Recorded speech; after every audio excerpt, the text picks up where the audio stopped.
Saturday afternoon hoops here from Johnson County Community College, and no better way to open up the home conference slate for the Lady Cavaliers as the 15th ranked KCK Blue Devils come to town, and they're looking for revenge after dropping a game to the freshly unranked Allen Community College Red Devils, as we present to you our first conference doubleheader here on Johnson County Sports Live, presented by Martin City Animal Hospital.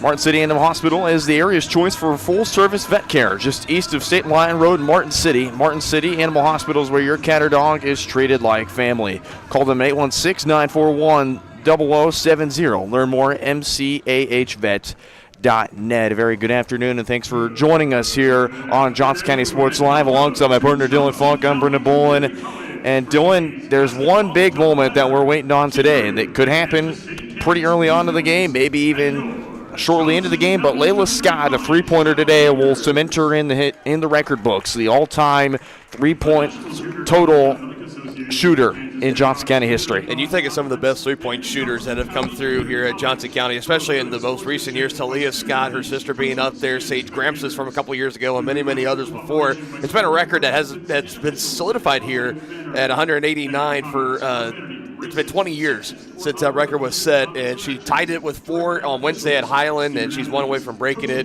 I imagine odds are going to tell you it's going to happen today, but yeah, we're definitely on record-breaking watch here today. It should be a great one. Layla Scott had 16 points and 5 rebounds in that game alongside 3 steals. And you look at that Highland game, which we'll kind of go after the anthem here. We'll take a look at the Blue Devils and get you the starting lineups here on Johnson County Sports Live.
Back here on Johnson County Sports Live, Brendan Bull and Dylan Funk back here with you. So as I was saying before the anthem decided to cut us off here, Johnson County had a phenomenal 85-29 win over Highland, and they outscored Highland in the first half 24-0. So we know how capable this offense is against a team like Highland, but what's it going to take against a KCK team that comes into this one fresh off a loss against Allen, who was also ranked in the top 25 early on in the season? But now all of a sudden you look at it this way, they want revenge, and they're willing to do it against a team that's high-powered as Johnson County and can get a lot of rebounds. Well, I think one thing that's important to always remember in these particular matchups, Johnson County and KCK, we know the rivalry is there in conference rivals, of course, and Johnson County has had the better of the Blue Devils. I think winners of 9 of the last 10 games coming into this one today. So you know the Blue Devils are coming in motivated for all the reasons you just listed, plus that. So I think for Coach Conrad, one of the best in the business, he's going to have his team well prepared. They're going to come out, and they're just going to play their brand of basketball. I mean, there's a reason this team only has 1 loss in the last 2 seasons combined, plus a national championship banner hanging up here in the gym. So he's going to have them ready to go, coming out to play their style of ball. Obviously, Layla Scott, we're going to be watching for her three-point shooting, but it's all the players around her, too. Ananda Ford continuing to dominate inside in the paint. Corey Holster, if you leave her open, she's going to knock down some threes, too. Jade Warren has been playing really great basketball as of late. Kara Strickland, great defensive player. I could go on and on and on. It's a laundry list of great players this year for Coach Conrad's squad, looking potentially to go in two-peat, but all they're focused about today is going 1-0 and moving to 2-0 in conference play after beating these Blue Devils. this Blue Devils team outside of Highland. This is a brand new team we're looking at. They only returned 2 players from last year. They brought in several transfers, one being from Neosho. They brought in a Division I transfer that didn't see action in Akron. We'll see her in the starting lineup. Kiara Bakir we'll see in that starting lineup as well. But this is the Blue Devils team. How do you kind of navigate? You had 2 conference players leave, and Samari Slurasek and Capri Garrett, who are all conference mentions. You go from that, plus a whole entire roster, but 2 players leave, to now it's a brand new team, and now you have an interim head coach in December. Yeah, I mean, having the interim coach in there, I mean, Willis Allen, I think he's been here at KCK for a little bit, so stepping up into that interim role, I don't think he's shy of that. I think he's got the ability to be a good coach, maybe even to knock off the interim title if everything goes well to close out this season. But, you know, for KCK, like you mentioned, I think it's something that a challenge that a lot of these community colleges face year in and year out. On top of just graduating sophomores, you also got players that are transferring out, maybe going to division, NCAA, division whatever, or going to a different school, whatever the case may be. But you look across the way at Johnson County, they were the exact same way. They lost a lot of key players last year on the national title team, just returning a few players that really saw a lot of minutes and time. Outside of that, they had to start from scratch. So it's something that every team, I think, has to go through to a degree. But like you mentioned, for KCK, they've scouted near, they've scouted far, bringing in a lot of players from overseas, some that have been in the States for a little bit. Like you already mentioned, a couple of transfers from within conference play too, so you've already had a good look. Like Bakir, I think, was the one that you mentioned. I don't know if she's the one from Neosho or not, but that would be Presley Simpson, the one from Neosho. I knew that's it. So for Simpson, like, you saw her twice last year more than likely, so you know what she brings to the table. And some of these other players, obviously, you got to rely on the tape and everything. And for Coach Allen, just got to try to do the best you can, try to impress here down this final couple months stretch. And this is a big game here for the Blue Devils. Like you mentioned, losing to Allen, who just dropped out of the rankings. I imagine they're going to be back in the top 25 here fairly soon, barring a loss today or this weekend, whenever they play. But for KCK, everything's in front of them right now. You come in, you beat Johnson County here at home, that's going to get the attention of a lot of people in the country. And I know this team's ranked number 15, but a lot of people are looking at them as a team that maybe is ranked a little bit too high, a little bit imposter syndrome perhaps for this KCK team. So they're motivated. Johnson County's motivated. It's going to be a lot of fun here in this one, hopefully. It's the Blue Devils and the Cavaliers, a cross-town rivalry that never gets old. We'll step aside one more time, and when we come back, opening tip-off here from Johnson County Community College. Cavalier basketball up next on Johnson County Sports Live. Hi, I'm Dr. Aaron Stoves with Martin City Animal Hospital, located just minutes east of 135th and State Line Road. At Martin City Animal Hospital, we provide cutting-edge diagnostic services, including digital radiology, ultrasound, and in-house same-day blood work.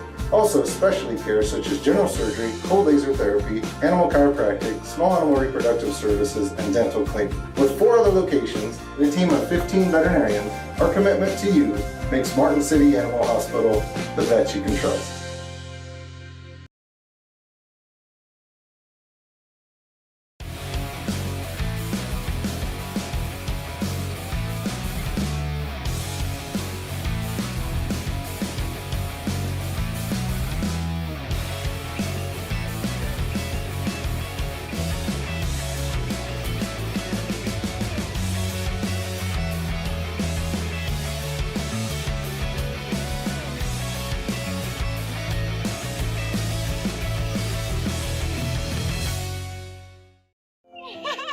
How do you see the world? Ha! At Shriners Hospitals for Children, we know that changing how you see things can turn them into everyday miracles! Like riding my bike. Breaking boards! Ha! Hugging my mom! Every day for over 90 years, Shriners Hospitals for Children has been sending love to the rescue, regardless of a family's ability to pay. If you know a child we can help, call or go online now. Dad, you need to go. Really? It's important. I feel fine. Look, you cannot mess around with this kind of stuff. Some cancers, man, we just don't want to lose you from something we could have caught. What I need to do? You just give your doctor a call. They'll tell you what screening test you need. Fine. Can I have my pie now? Oh, man.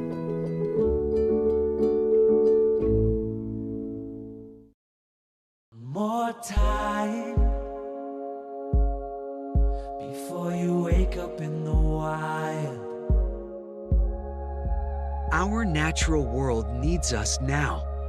Step by step, side by side, together, we can find a way to ensure that all life on Earth can thrive. To learn more about how you can help protect and conserve nature, visit nature.org.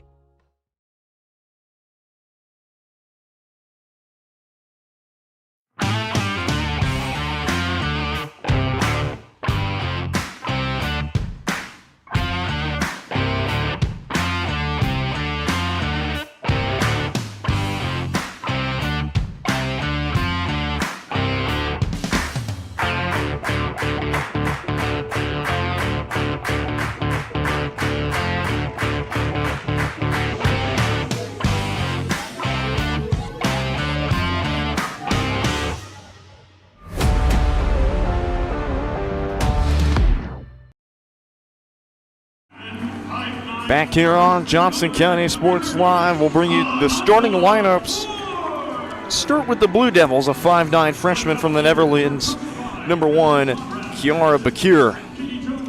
You have Kiara Bakir, Amira Fulton, Sandra Hraka, Maya Kahura, and alongside Ashlyn Gonzalez in that starting lineup for the Cavs.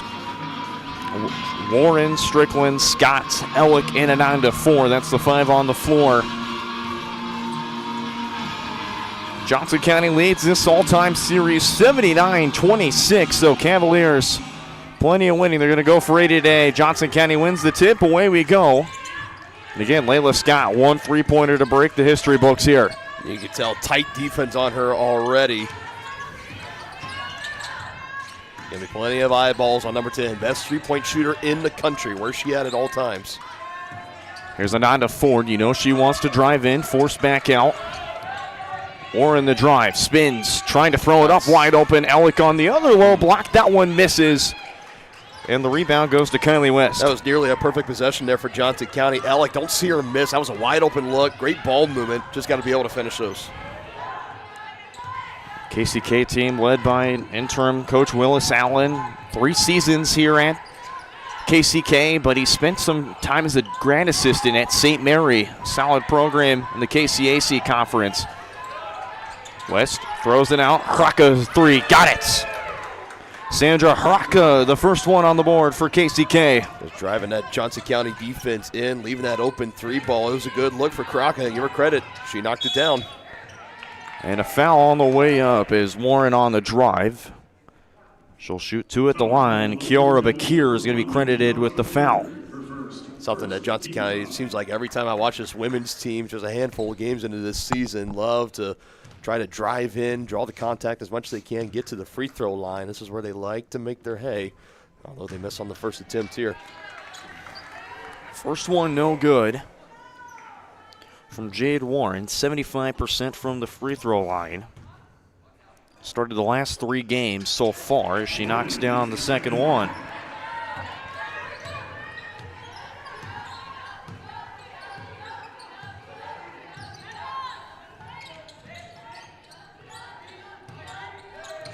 So 3-1 KCK lead to start off the ball game. Here's Amaya Fulton, one of the transfer from Union County Community College. Hraka drives in, gets 4 to jump, throws the layup up, and it's in. Sandra Hraka, 5 points in the first quarter. That was a good stop and go, getting Ford to go right by her, leaving the open look. Strickland's 3 on the other end won't go. Chase down rebound for Bakir. And it's stolen away. Long throw down.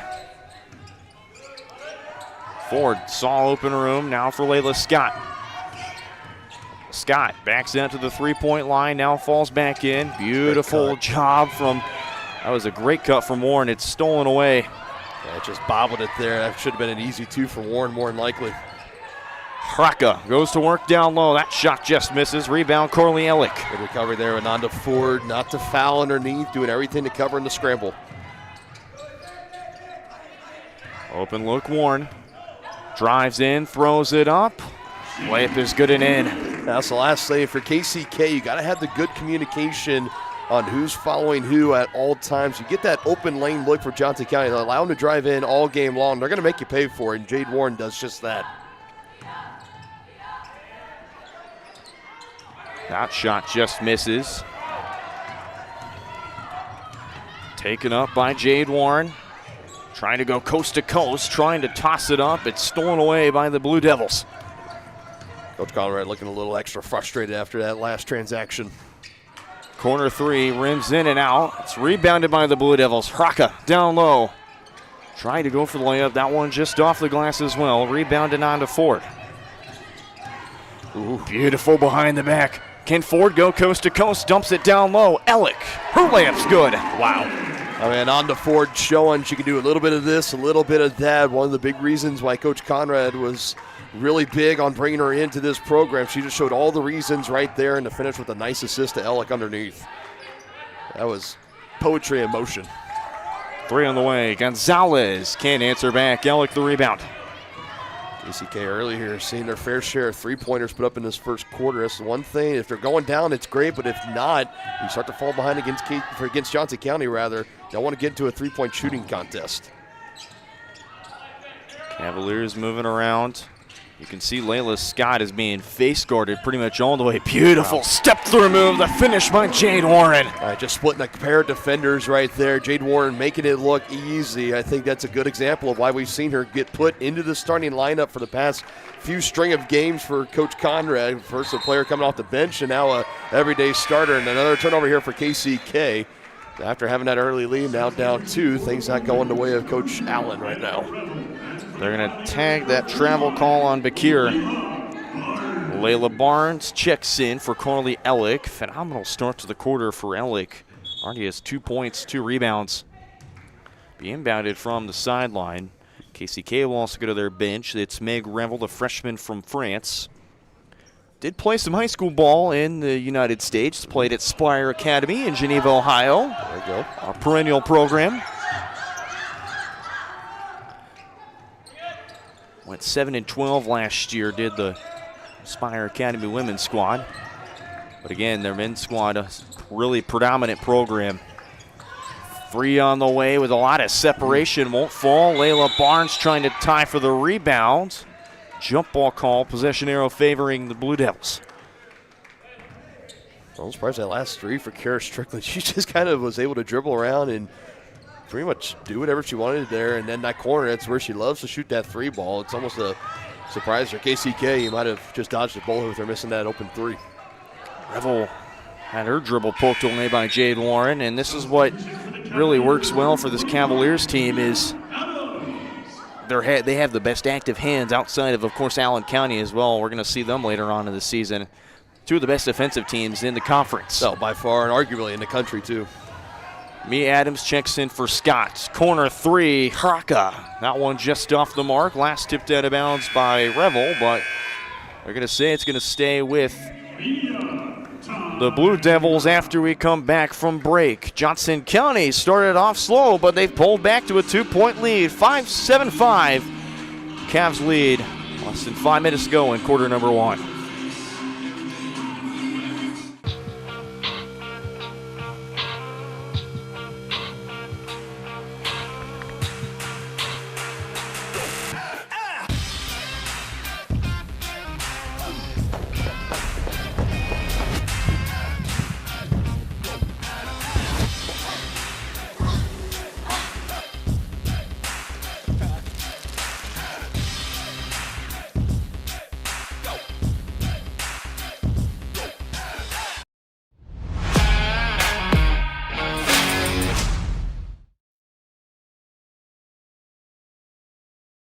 Cavs dancers into the floors. We're back here on Johnson County Sports Line. Brendan Bull and Dylan Funk back here with you. And again, I mentioned this was kind of a slow start for Johnson County. Hraka already 5 points in the early going, but what do they do to turn it around that you've seen so far? For KCK or Johnson County, for for Johnson County. I think it's just, right now, you just kind of do a little bit of what you've been doing. This isn't the first time. They've had plenty of games this year where they've gotten out to a little bit of these slow starts, and then next thing you're talking about, it's like, oh, there's a 10-0 run. And it's like, okay, now they're back and going into motion. I think on defense, they're being very aggressive at collapsing inside, forcing KCK to take those threes.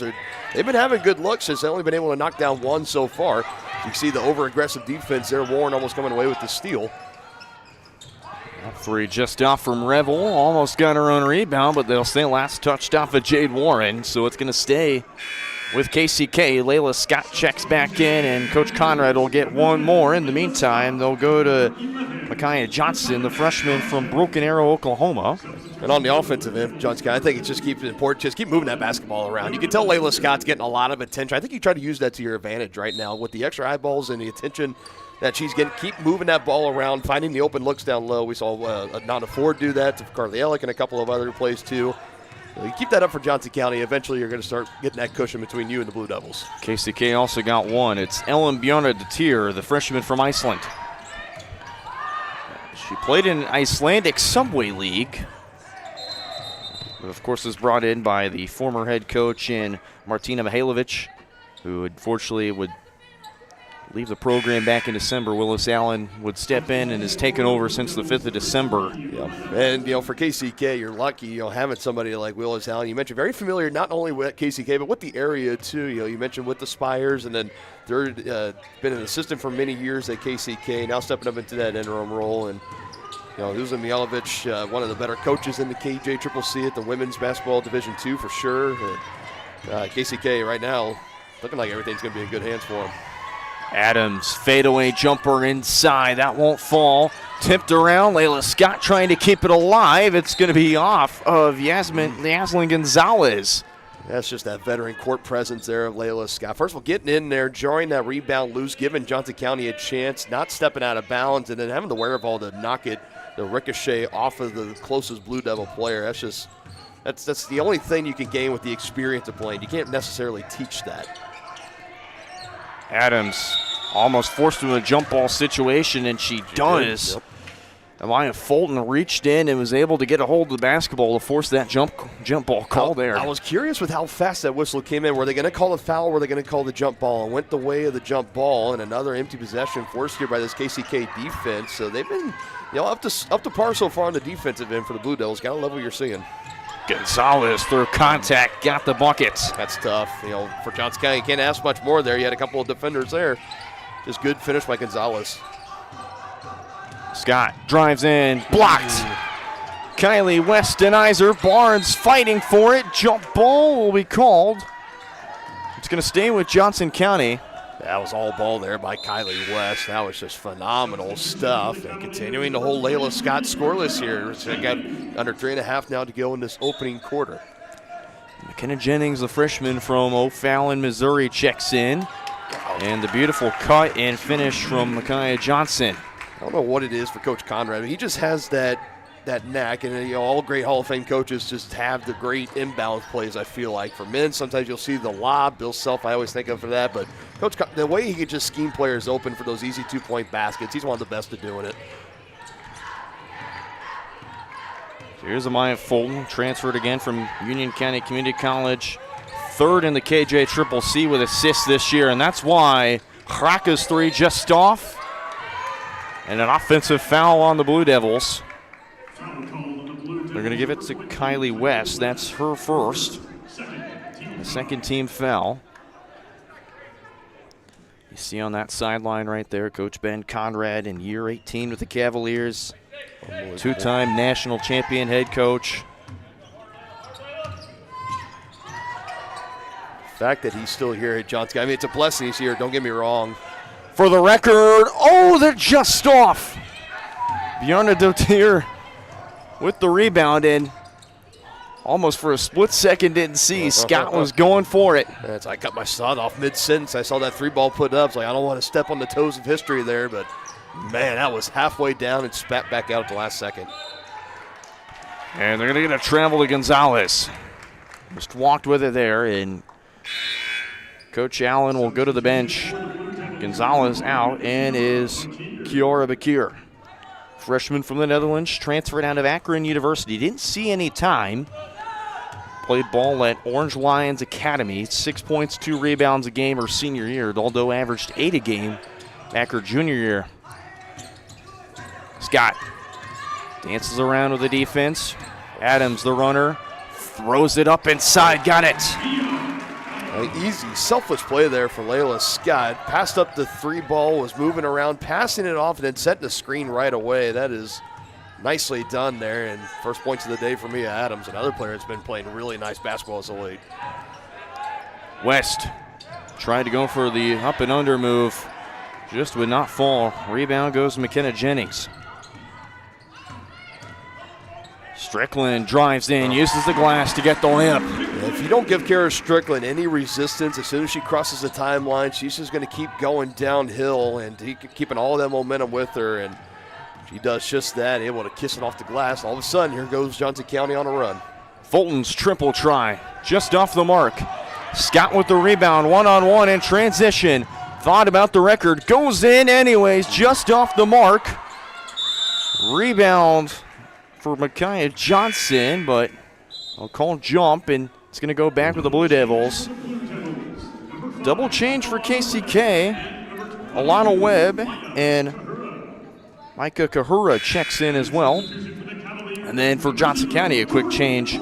Corey Holzer, and then make it one more, as Coach Conrad likes to do. Jade Warren checks back in. And part of this is now our 3rd year here at Johnson County. We talk about the depth of the men's team, the depth of this women's team too. 2 years ago, they had great players, not the deepest of benches. Obviously, they had a deeper bench last year. I'd say this team even deeper, and arguably, obviously, we'll see what the final results are, but they have a chance to be a really, really special team. And the fact that Coach Conrad can throw out a variety of combo of different lineups out on any given day, 10 to 12 players perhaps, this team looking prime for a potential repeat. That was Warren trying to drive in, and it's going to stay with Johnson County. Coach Allen is in disbelief on how that could be still with Johnson County. I'm trying to ask the official on the far side, please, how can you explain that one to me, all in good spirit? And that layup down low, just off for Johnson. Rebounded by Johnson County. They have a second life here. Getting those second chance points. That could be a big deciding factor in this game here today. Johnson County's been dominant on the offensive board so far. Shot clock down to 3. Give it to Holzer for 3. Just off the center of the glass. Third chance.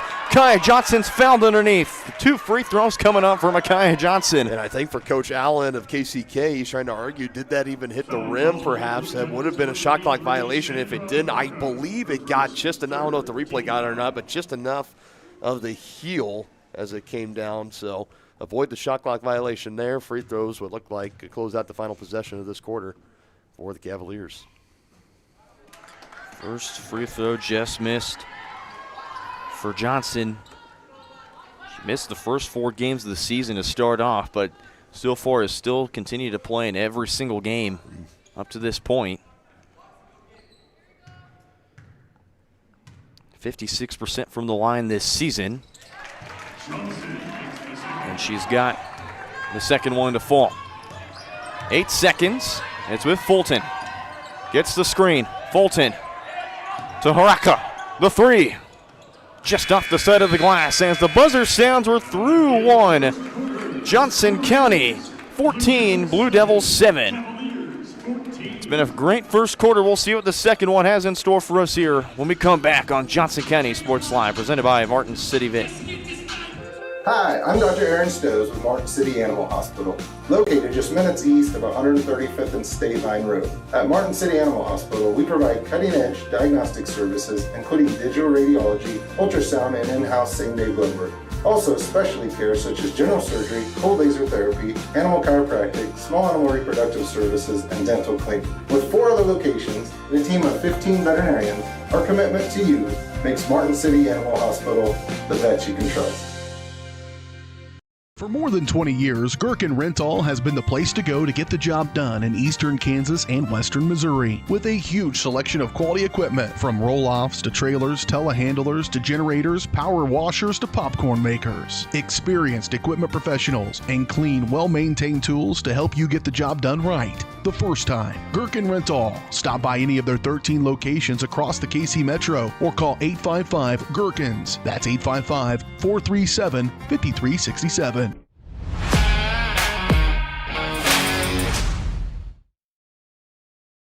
Back here for quarter number 2 on Johnson County Sports Live. Brendan Bull and Dylan Funk back here with you. Game number 1 of our doubleheader between the Cavaliers and the Blue Devils. Here we've got a top 15 matchup for you in store. It's been already an exciting one so far. Lady Cavs, number 1 in the country. They lead this one 14-7, a football scored. Of course, NFL football's back on the air this weekend. There you go. Bills, Broncos, Niners, Seahawks today. Paramore tomorrow. Plus the national title game in college football on Monday. 8 football games left, 7 pro, 1 college before we close the book. I mean, spring football, of course, but for college and pros, we're down to the final bit before August, man. It's crazy. It's sad, but I think we'll have to live with it. Spring training reports in a few weeks, anyways. Kier picks up her second foul. So this is Jade Warren at the line, misses her first. 75% from the free throw line. A 2-time conference player of the week. And started the last 3 games as she knocks down the second free throw. It's now 5 for Jade Warren.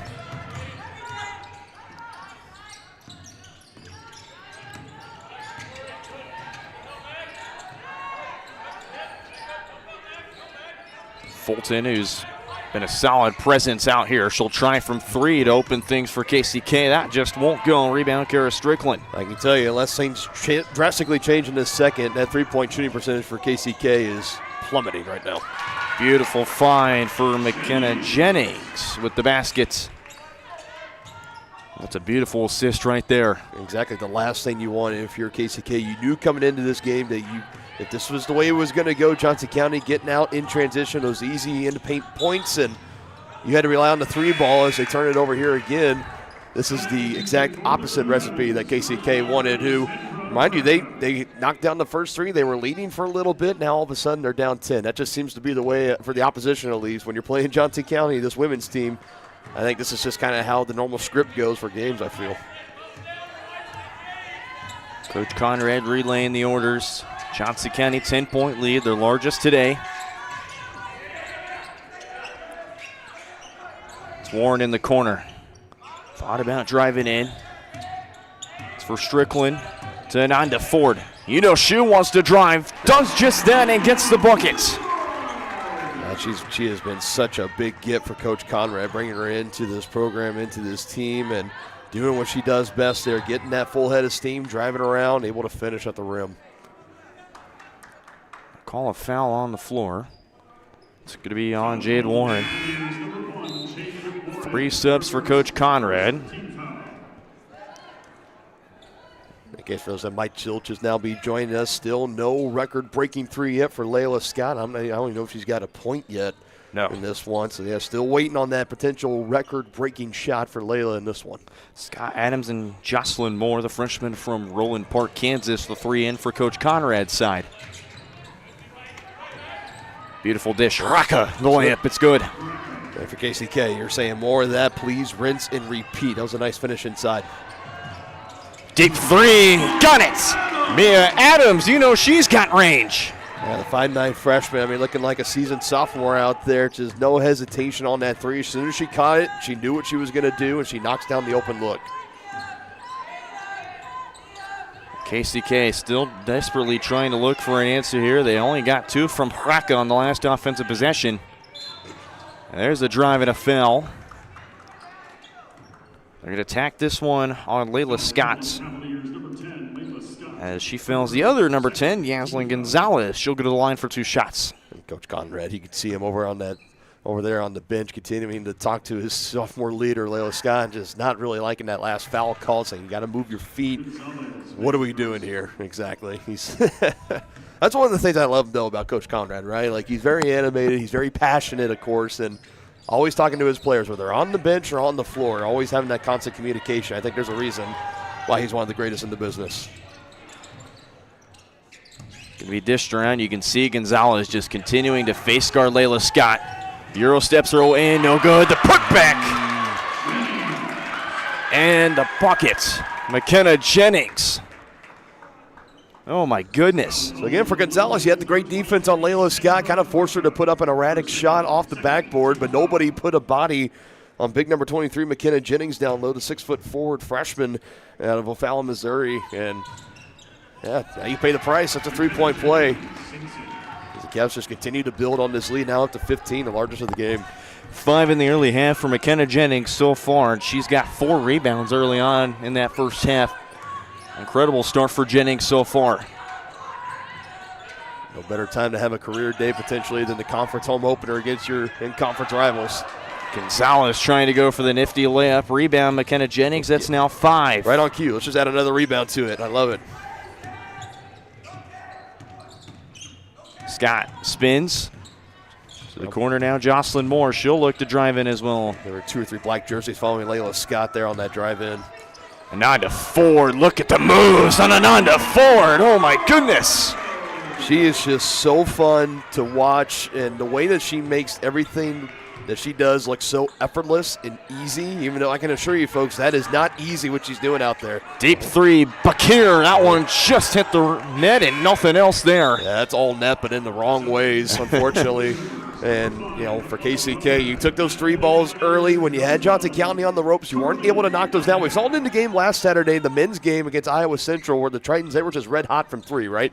This has not been the case here for KCK. Now that Johnson County's clicking on offense, that hole just continues to get deeper and deeper with every missed 3. That one being the worst of the game so far for KCK, now down 17. Swung around the top of the perimeter.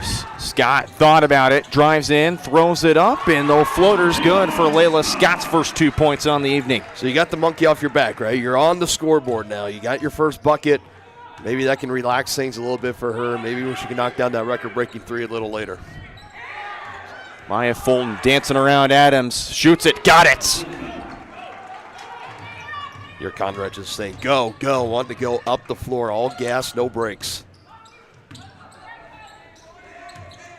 Johnson County team just playing from the perimeter right now unless they wait to just go for the kill down low.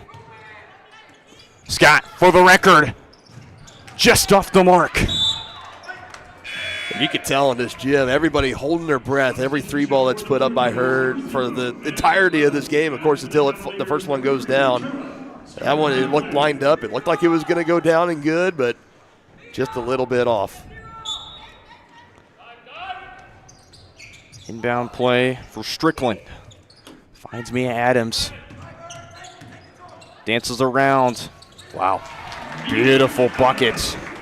Showing Mia Adams. Showing off the handles there a little bit and just going to that right elbow, that pull-up mid-range jumper, the 12-footer. Man, that's just pretty.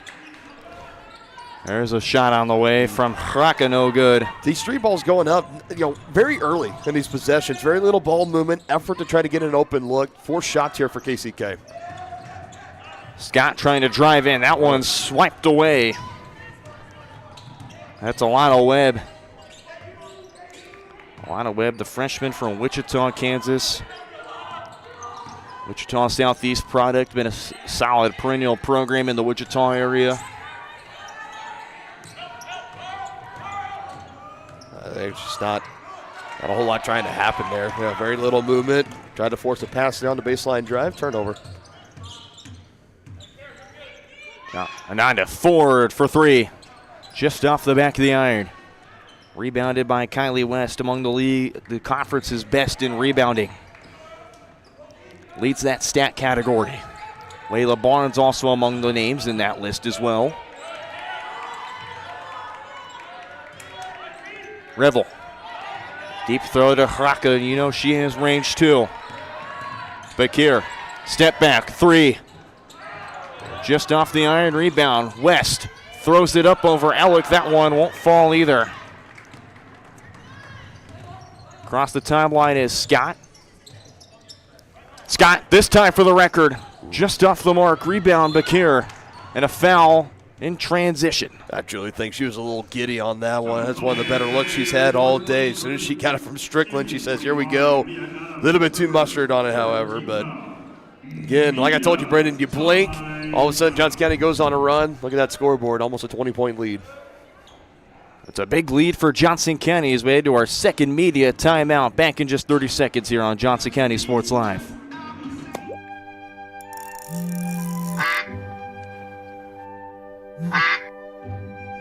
Oh, shoot.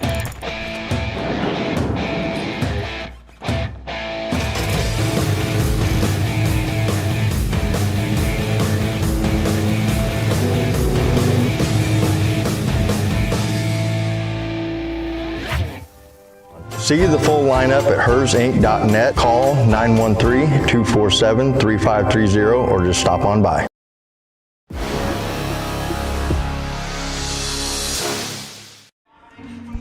Back here on Johnson County Sports Live. Less than 4 minutes to play in the half.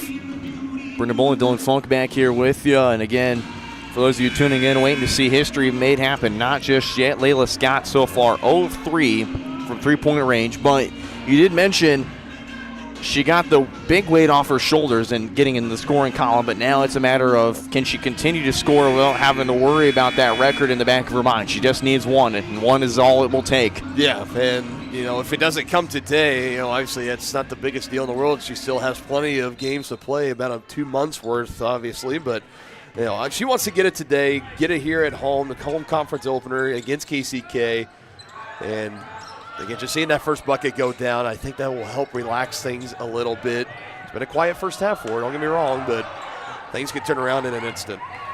Layla Barnes, the rebounder, again, third in the conference in rebounds, is the freshman from Blue Valley West. There's a shot that won't go. It's finally brought in by Amaya Fulton. KCK not been much scoring in the first half. West to drive again, and Layla Barnes will collect a foul. So West to the line for 2 shots. Yeah, I think just in the second quarter alone, 5-7 points, if even that. That's this defense for Johnson County has been really doing a nice job. It's been those forced 3 balls. I'll be very interested to see the total threes and the three-point shooting percentage for KCK in our halftime stats, because it has not been good, and some of these have been a lot of forced threes, feeling the deficit grow bigger and bigger into the double figures and just trying everything they can. But I think this is the key you got to try to go, is to go inside, attack at these post position players for Johnson County. Draw fouls, but you got to make your free throws too while you're at it. Second one doesn't fall for West. Fouled out of the game last time, and Scott will travel on the pivot. Yeah, I think that's just another example of knowing what's on the table there, and she thought about taking it, and instead that just quick travel, officials right on top of it. So into the game goes McKenna Jennings, the freshman. Just 5 points shy of her career high. Long throw, Warren, the easy layup, good. That's just for Jade Warren. As soon as she saw that loose ball, she could have been one maybe to go in trying to make a play for it, but instead she immediately starts backpedaling, knowing somebody on my team's going to get it. Easy outlet up and ahead for 2 more. Fulton trying to drive in and poke it to the corner. Collected in the corner by Hraka. Gonzalez back for Hraka, 3. One just off the iron. Rebound, Layla Scott. Here she comes in transition. Corner, 3, Strickland. Just a bit too strong. And a foul under the basket on Johnson County. And looks to be we're going to be shooting free throws as that we are. 5 fouls already on Johnson County. Johnson County will put the Blue Devils in the bonus. Double bonus, I should say. Myra Fulton to the free throw line for 2 shots. 100% from the free throw line so far this season. Off and no good is the sophomore from Hagerstown, Maryland. Getting heckled perhaps. We got I don't know if you see it a little bit there. It's a makeshift student section. It's the baseball team for Johnson County doing their best to throw off the shooter. And they do just that. The sophomore goes 0 for 2.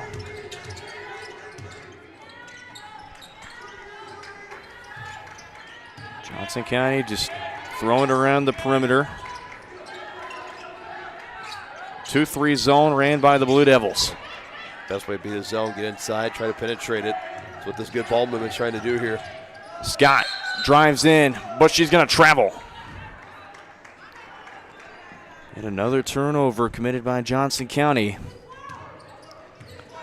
KCK wasting no time, down 20. Trying to cut into this lead that Johnson County started off in the first quarter on a strong run to put them up by 7 to end that quarter. So far, it's just been a matter of 16 points so far in that second quarter for Johnson County. Here's Hraka, the layup. Just a bit too strong. Brought in by Kahura. That one won't go either. Scott pulls up for the record. Yes! One for the history books. The all-time three-point record goes to Layla Scott. And they just announced it here over the PA system in the final minutes here in the second quarter. We get this little stoppage here. Man, how incredible. A 20-year record here held here at Johnson County. Finally breaking 190 in the top of the mountain, all alone, Layla Scott, man. Congratulations to her. How incredible it's been to watch her these past 2 years. All-American selection and best three-point shooter in the country. Now she can just take a deep breath and say, I got it. Now we can just play ball. 193 pointers made and counting for Layla Scott. And another missed free throw by Maya Fulton, already now moved 3 at the line. 5 points for Layla Scott. Minute 10 to play. Again, KCK just trying to cut into this deficit that Johnson County's just continued to dig that hole for KCK, as now Fulton makes the second 1 of 4 in their 2 trips. Scott, 191 on the way. Yes! He just needed that first one to go down, and now could the cap be coming off here? It's off for a potential explosive second half. Wasting no time, continuing to build on that now record-building lead she's got here at program history. Layla Scott back-to-back triples. Fulton tries a shot of her own to answer. Tipped by Scott, and it's going to stay with KCK. You can see also amongst the crowd there, Johnson County softball on that near side. There's Cavs soccer, women's soccer head coach Jim Schwab there as well. All sorts of notable faces down low. Hraka, the second chance bucket, good. It's always one of my favorite things, seeing the players of other teams here at Johnson County coming out to support one another. Basketball will come out and watch some baseball and softball this spring too. Soccer, all that in the mix. It's like a one big family here at Johnson County. All the sports teams support one another. It's great. Less than a second separating the shot and game clock.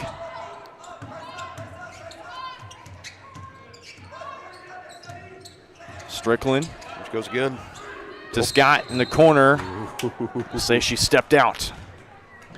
2.3 seconds now on the clock, and KCK, they can do whatever they please with it. Yeah, just enough time to get something, get just beyond the timeline. Johnson County getting them space so they can roll it to get a little bit closer. That's what they're going to do. See what Fulton wants to try to do here. And that roll is just going to barely get him across half court. Fulton trying to go the length of the court. Yeah. Doesn't count. History's been broken. A big lead for Johnson County, 39-16. A big 23-point lead for the Lady Cavs as we enter the half. Coming up next here on Johnson County Sports Live, our halftime show presented by Attic Storage, I-435, I-35 self-storage. We'll break down the numbers for you, give you the keys to the second half and more coming up on our halftime show here on your home of Cavalier basketball, Johnson County Sports Live. Hi, I'm Dr. Aaron Stows with Martin City Animal Hospital, located just minutes east of 135th and State Line Road. At Martin City Animal Hospital, we provide cutting-edge diagnostic services, including digital radiology, ultrasound, and in-house same-day blood work.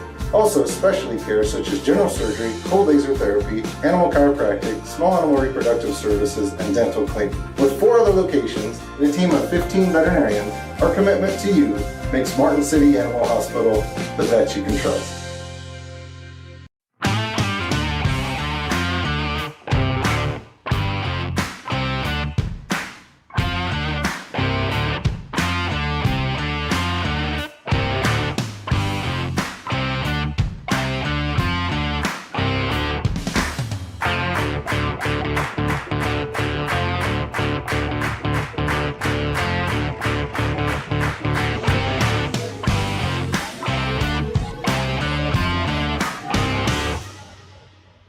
For more than 20 years, Gherkin Rental has been the place to go to get the job done in eastern Kansas and western Missouri. With a huge selection of quality equipment from roll-offs to trailers, telehandlers to generators, power washers to popcorn makers. Experienced equipment professionals and clean, well-maintained tools to help you get the job done right the first time. Gherkin Rental. Stop by any of their 13 locations across the KC Metro or call 855-GHERKINS. That's 855-437-5367.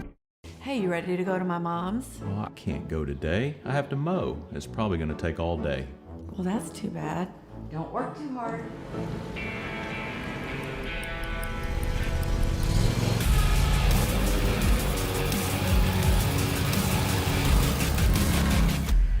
Dixie Chopper. Speed when you need it. See the full lineup at hersinc.net. Call 913-247-3530 or just stop on by.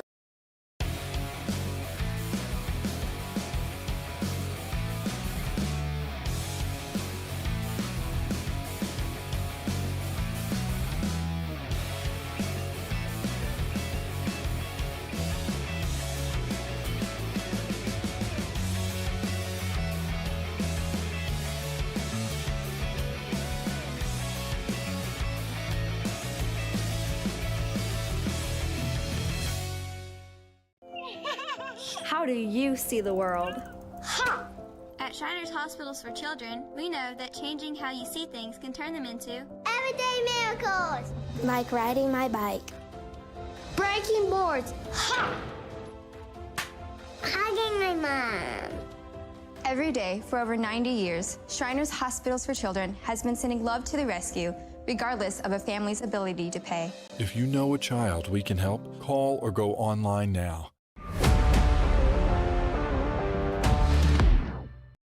Hi, I'm Dr. Aaron Stowe with Martin City Animal Hospital, located just minutes east of 135th and State Vine Road. At Martin City Animal Hospital, we provide cutting-edge diagnostic services, including digital radiology, ultrasound, and in-house same-day blood work.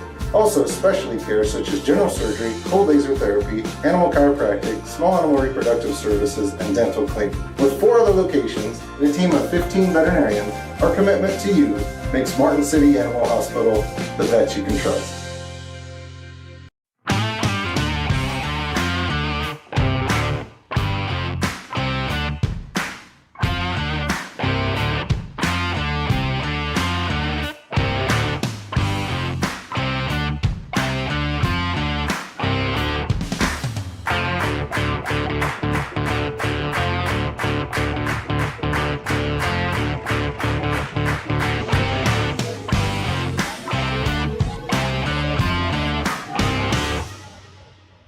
For more than 20 years, Gherkin Rental has been the place to go to get the job done in eastern Kansas and western Missouri. With a huge selection of quality equipment from roll-offs to trailers, telehandlers to generators, power washers to popcorn makers. Experienced equipment professionals and clean, well-maintained tools to help you get the job done right the first time. Gherkin Rental. Stop by any of their 13 locations across the KC Metro or call 855-GHERKINS. That's 855-437-5367.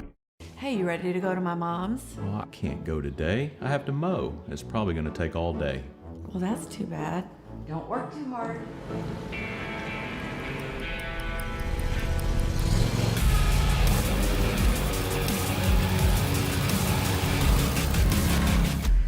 Dixie Chopper. Speed when you need it. See the full lineup at hersinc.net. Call 913-247-3530 or just stop on by.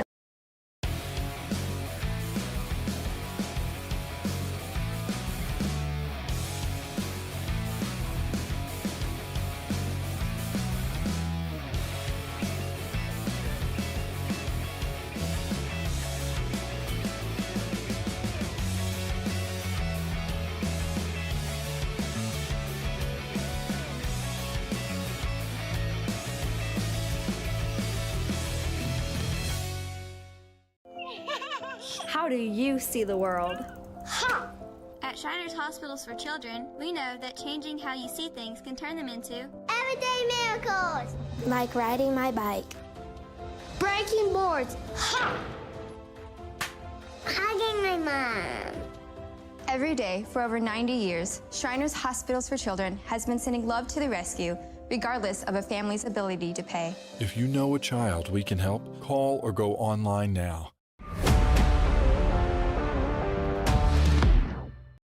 Hi, I'm Dr. Aaron Stows with Martin City Animal Hospital, located just minutes east of 135th and State Vine Road. At Martin City Animal Hospital, we provide cutting-edge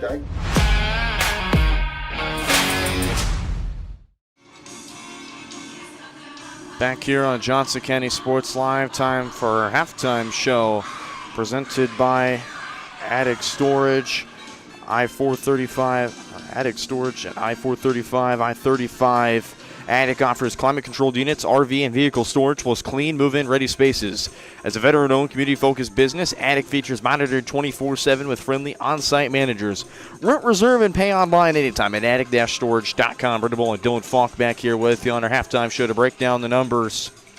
191 three-pointers and counting for Layla Scott. She's still got basically a month and a half of basketball left to play. Yeah, and so I know they didn't mean to step on your toes there, but I know they played in the national championship, so obviously they got to play a few more games than most teams did last year, and that's even with the early exit they had in the Region 6 tournament last year after losing to Highland in the opening round, or in the second round, I should say, but we knew she made over 100 threes last year, took the conference and the country by storm, and in JCAA Division II, All-American selection with her sister Talia too.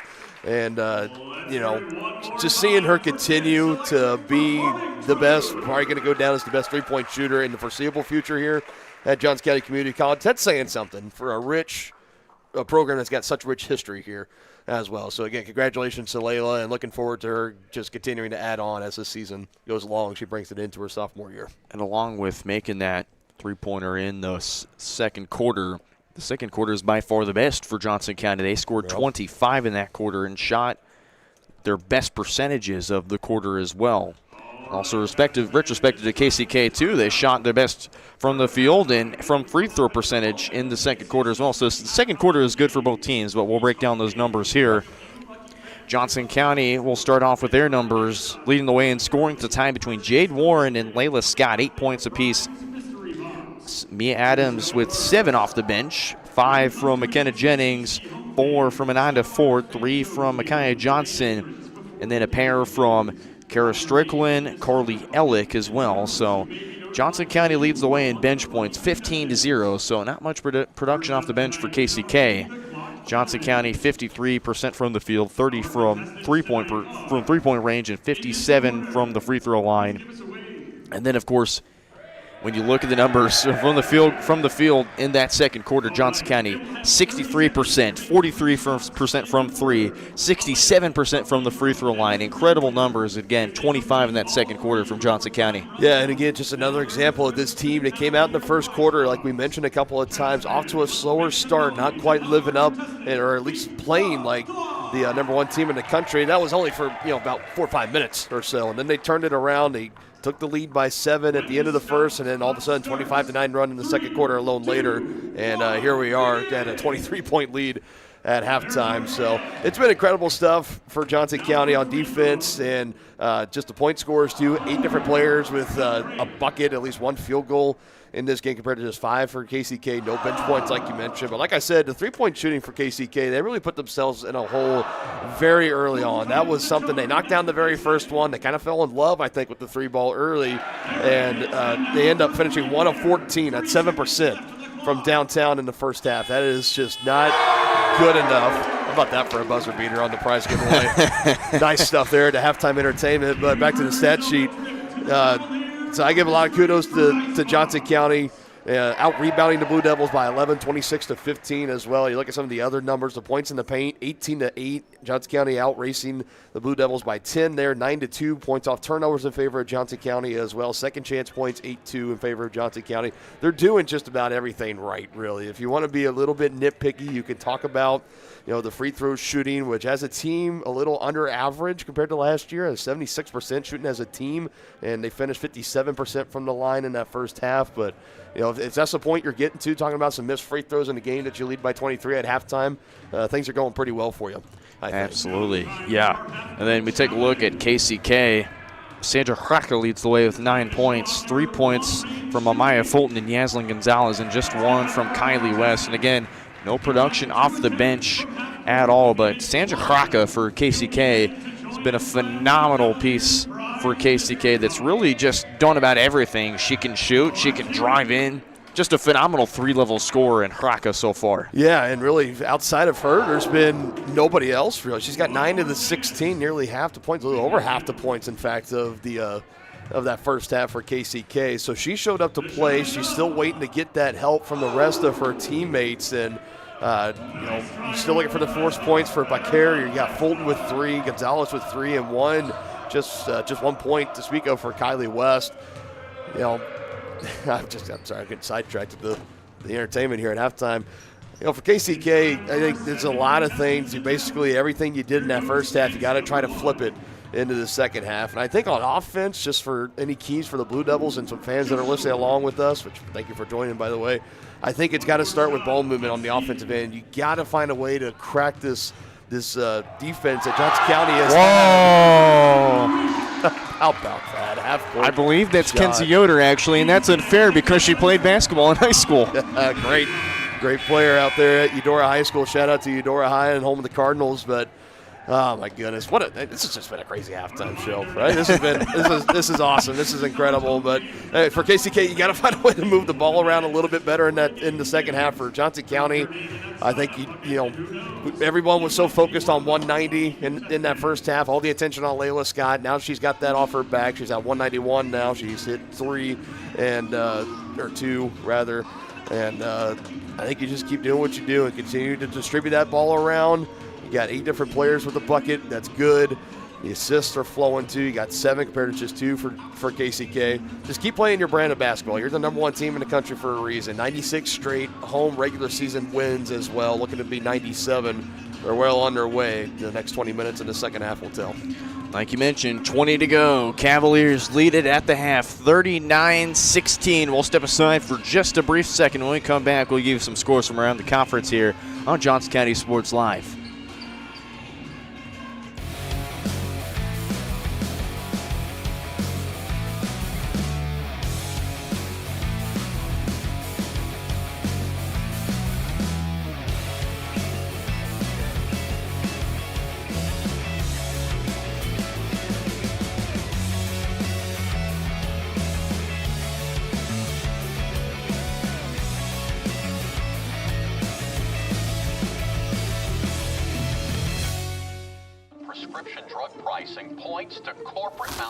Freedom of the press is about your right to know.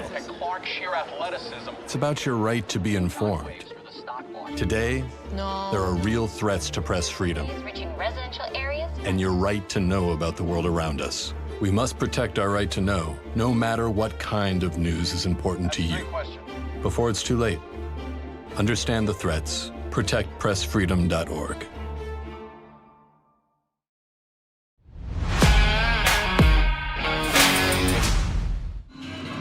Back here at Johnson County Sports Live, we're getting set for the third quarter.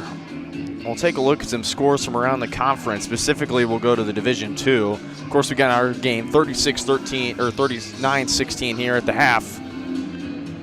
Labette will take on Allen Community College at 2 o'clock, so that game should have already been underway. There's no been active score so far in our live stats. Last reported at halftime in Chanute, Neosho County leads Fort Scott by just 1, 22-21 the score in that one. Highland takes on Moberly Area Community College today. That one game underway. No score update on that.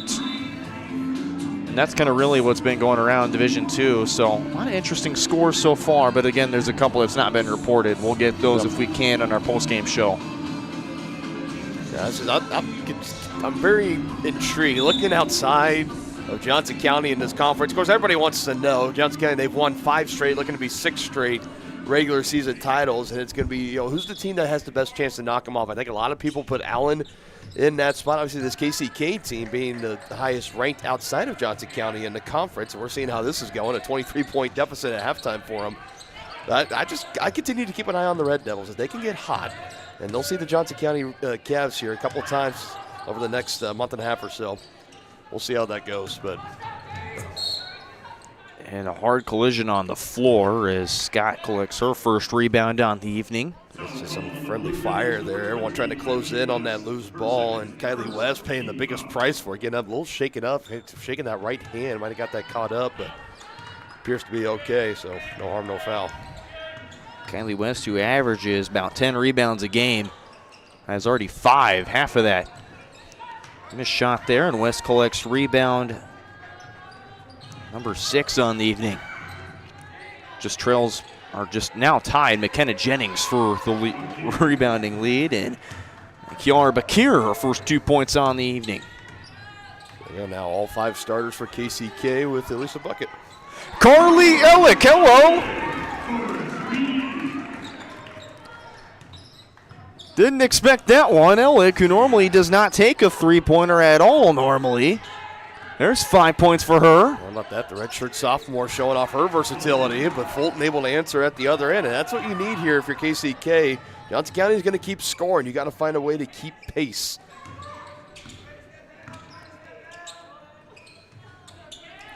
But if Carly Ellick's going to be knocking down threes all day in the second half, then you might as well just start warming that bus up.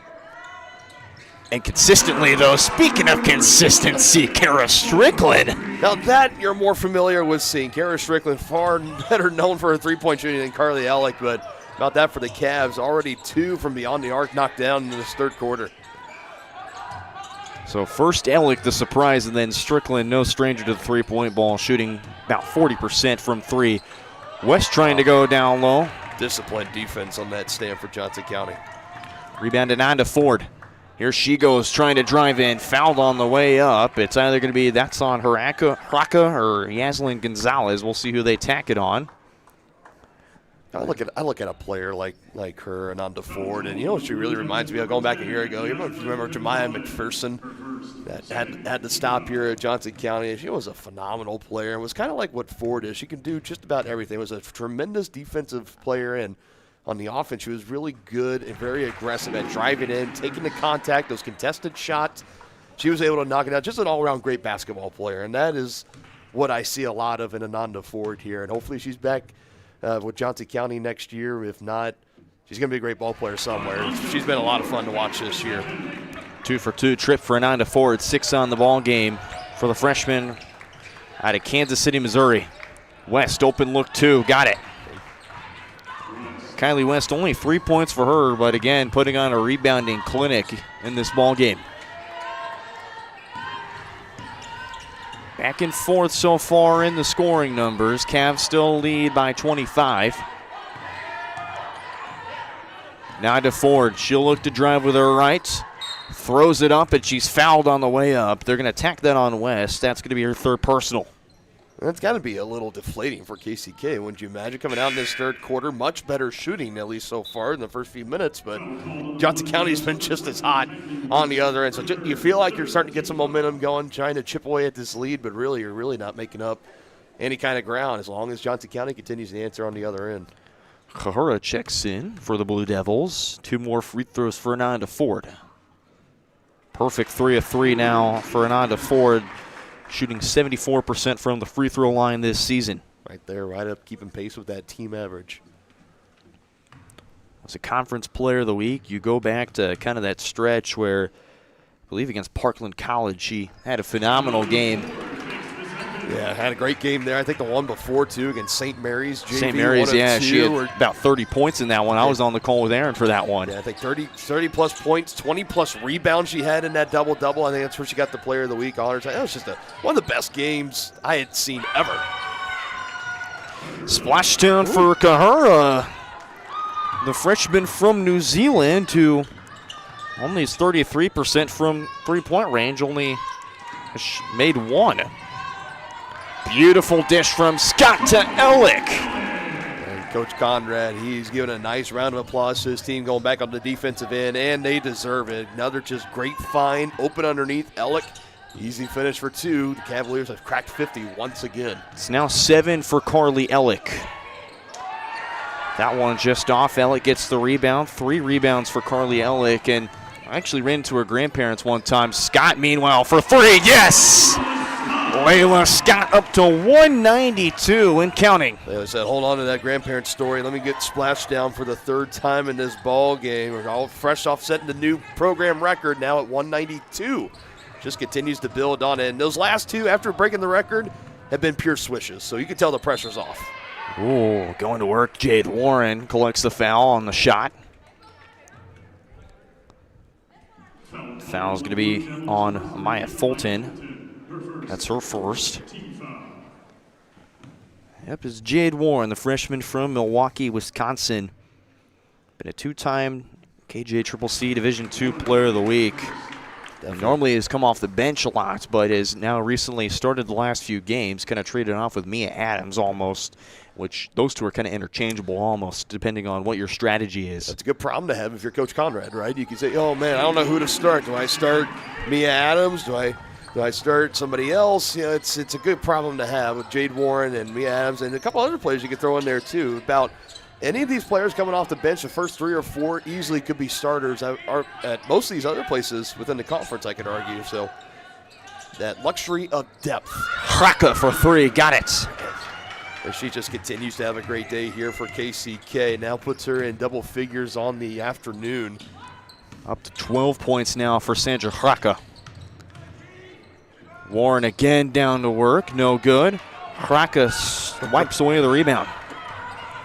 Here comes Fulton in transition. Dances around, kick out, corner 3, Gonzalez. Yes, ma'am. 6 for Gonzalez, and a timeout called by Coach Willis Allen and the Blue Devils.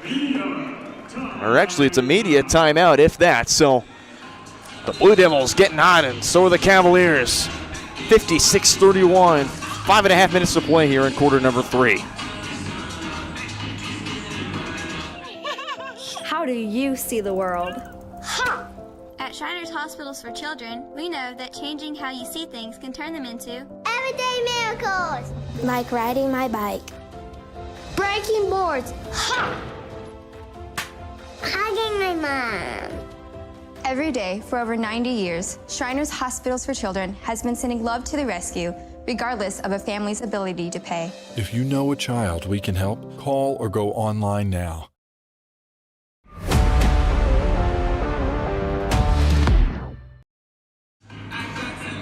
Back here on Johnson County Sports Live, 5.5 to play in quarter number 3. Brenda Bull and Dylan Funk back here with you. Both the men's side for both squads making their way out of the floor, getting their treatment and warm-up regimen getting and going. Yep. Coach Chappell watching from the corner on the far side of the floor. He's anticipating this highly crosstown rivalry anticipated matchup here. Yeah, you want to talk about a game where there's not a lot of love lost. Teams met 4 times last year. Johnson County winning the 2 regular season games. KCK beat them here in Overland Park in the Region 6 title game. Both teams qualifying for the national tournament. The automatic bid for KCK, of course, Johnson County getting the at-large, and then the Cavaliers got the last laugh by knocking them out of the national tournament. So that's going to be a fun one coming up in about an hour or so. This has been a fun one here today, watching this Johnson County team. It truly is a pleasure here in Johnson County seeing all these programs continue to play, because more often than not in their respective sports, they're one of the top 10, top 5, even top ranked in the country in Division II. No difference here watching this women's basketball team. Just so fun, so disciplined, so great. How about that? That was Bakur trying to go to work down low. Did all that great work, got by one defender, and then she ran right into Carly Ellick on the clean block. Strickland, oh, what a nifty layup that could have been, but she's fouled on the shot. 2 free throws coming up for Kara Strickland. They're going to give the foul to Maya Kahura. That's only Kahura's first. So off goes Ellick. Into the game goes Jennings, and we have another media timeout on the floor. 4:40 to play here in quarter number 3. It's been all Lady Cavs so far. Back in just 30 seconds on Johnson County Sports Live.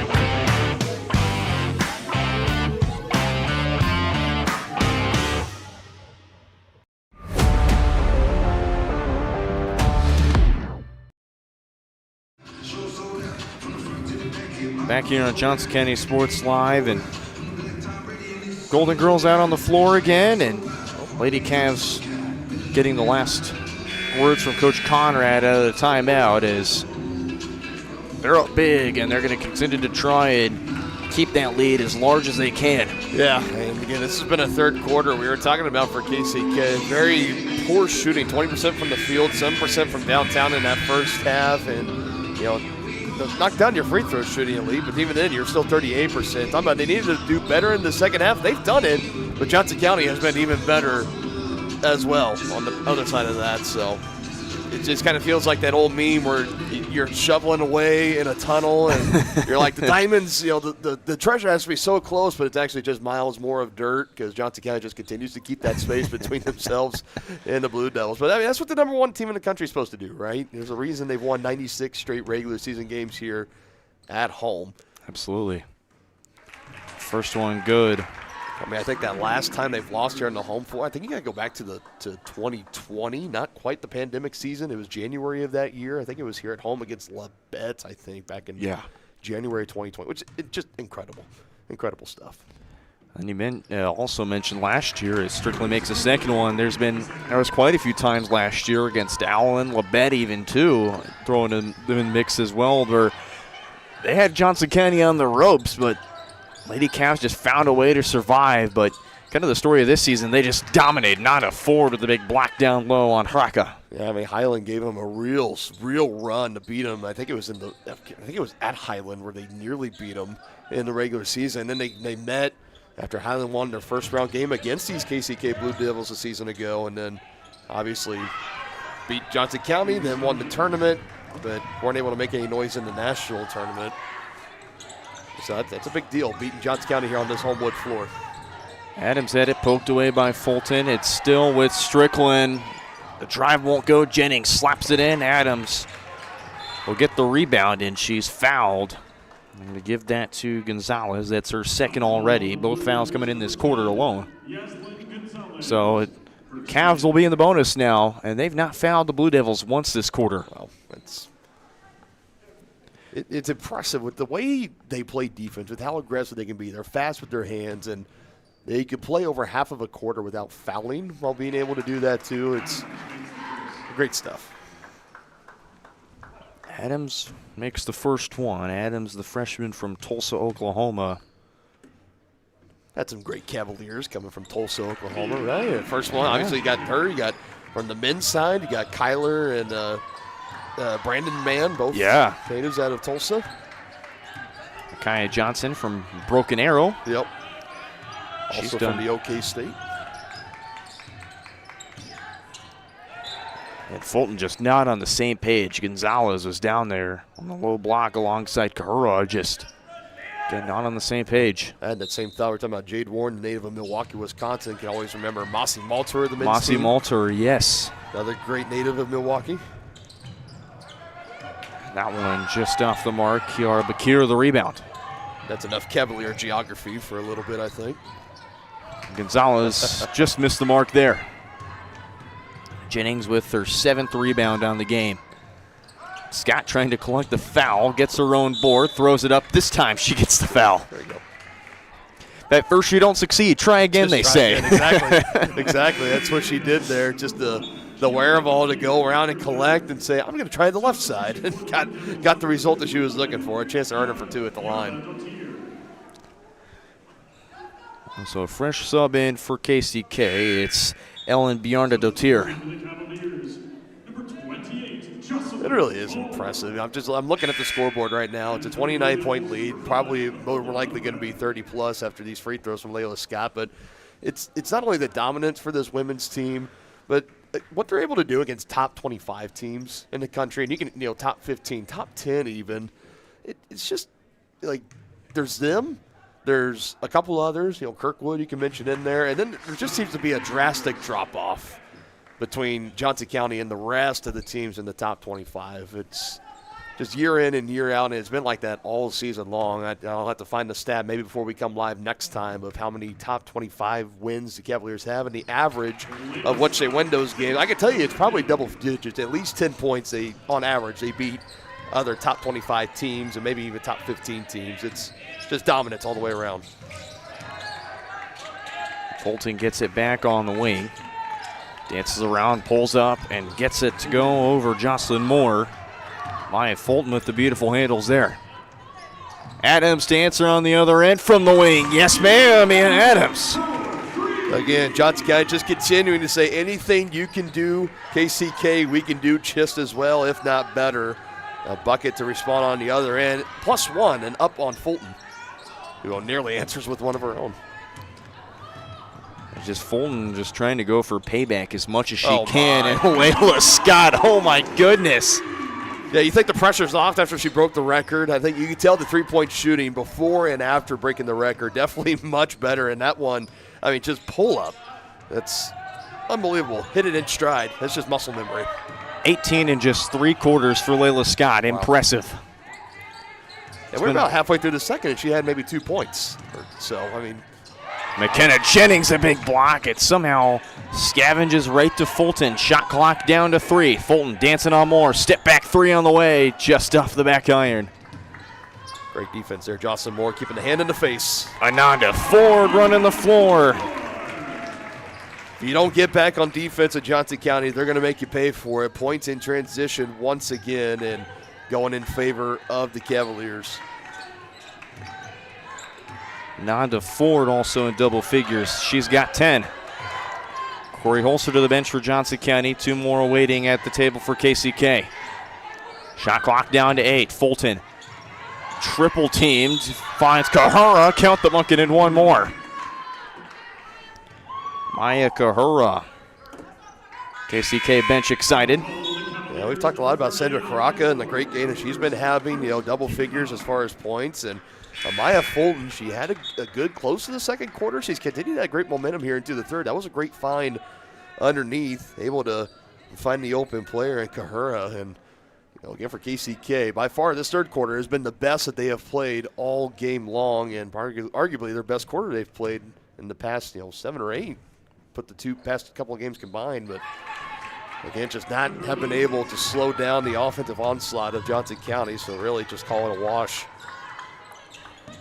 Layla Barnes and Corey Holster with the basketball there, both checked into the game for Johnson County. KCK had a few subs in as well. Here's Ananda Ford going straight at Kahura. Oh my goodness. I mean, for Kahura, what more can you really want to do there with Ananda Ford, a full head of steam coming right at you? Just try the best you can not to foul, and for Ananda Ford, she's some of the best, if not the best in the conference at finishing through some contact.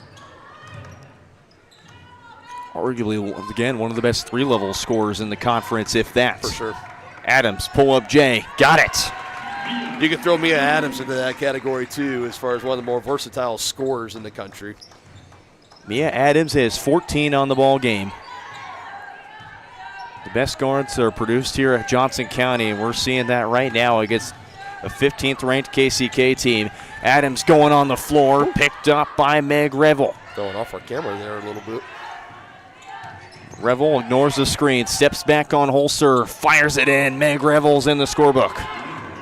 Well, Johnson County wasting no time getting that inbounds play, working her way past the timeline to the front court, and Coach Conrad setting up this offense as they're going to have the final shot here in the third. Shot clock is off. Conrad screaming to get a play in. Corey Holster from the corner, just short of the mark there. Johnson County, a 36-point lead through 3 quarters. We've got 10 to play. Don't go anywhere, folks. We've got the conclusion of this game for you coming up next year on Johnson County Sports Live.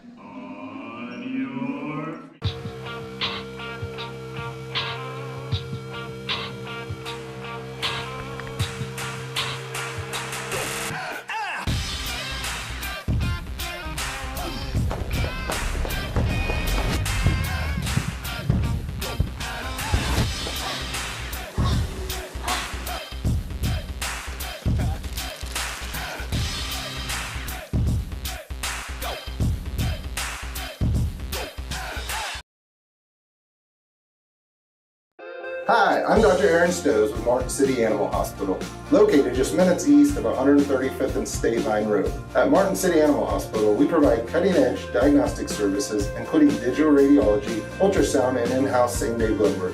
Also, specialty care such as general surgery, cold laser therapy, animal chiropractic, small animal reproductive services, and dental cleaning. With 4 other locations and a team of 15 veterinarians, our commitment to you makes Martin City Animal Hospital the vet you can trust.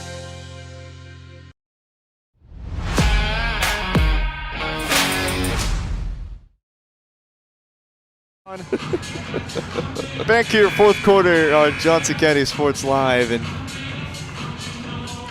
it's been all Cavaliers here in this ball game, and all they needed was just one quarter of pure dominance, and after that, it's just been smooth sailing. They only led by 7 in the first quarter.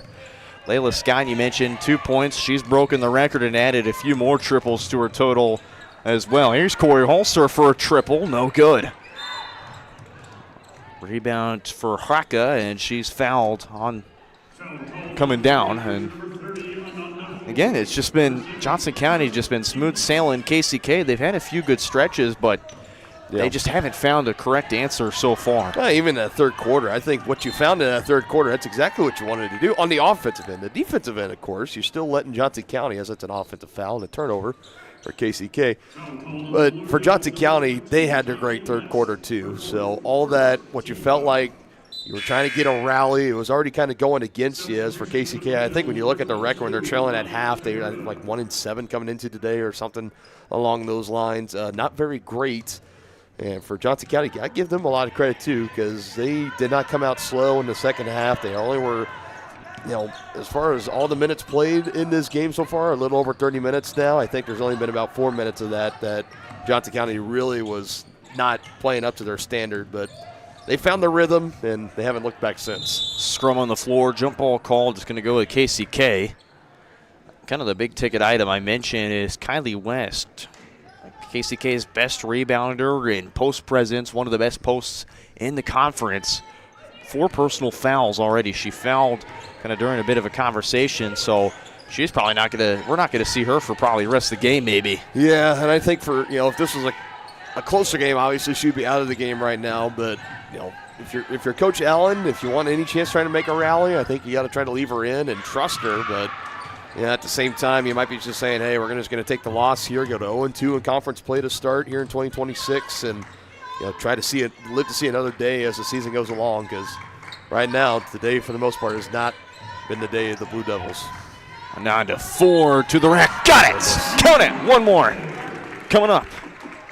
I have not seen, I've called many more men's games than I have women's game, but every time I've sat down and watched a Johnson County women's basketball game, Ananda Ford, anytime she gets that separation, that space, that little lane on either side, as soon as she makes her mind up and says, I'm going to go to the rack, I'm going to go and score, she usually does that. I would say about 70-80% of the time. I feel like that might be an exaggeration, but she's incredible.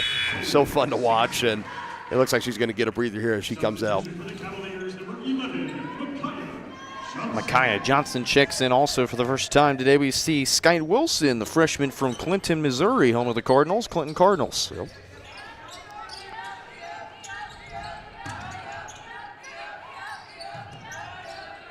So it's Wilson, Warren, Holzer, Johnson, and Barnes, the 5 for Johnson County.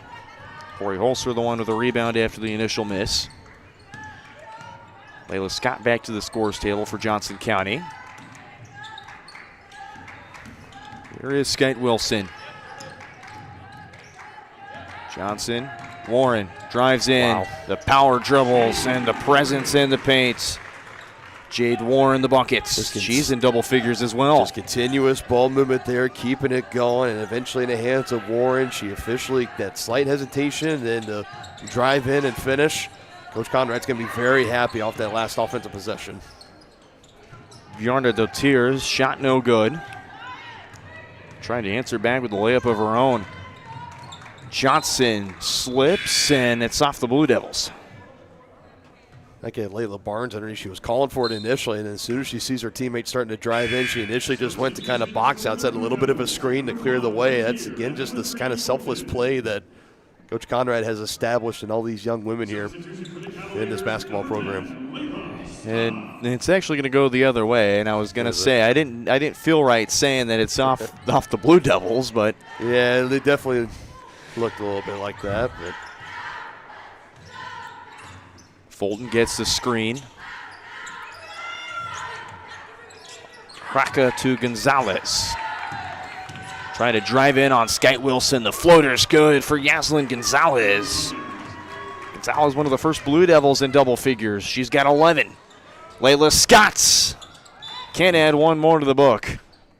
And that one just goes out of bounds over the backboard. Here come the Blue Devils.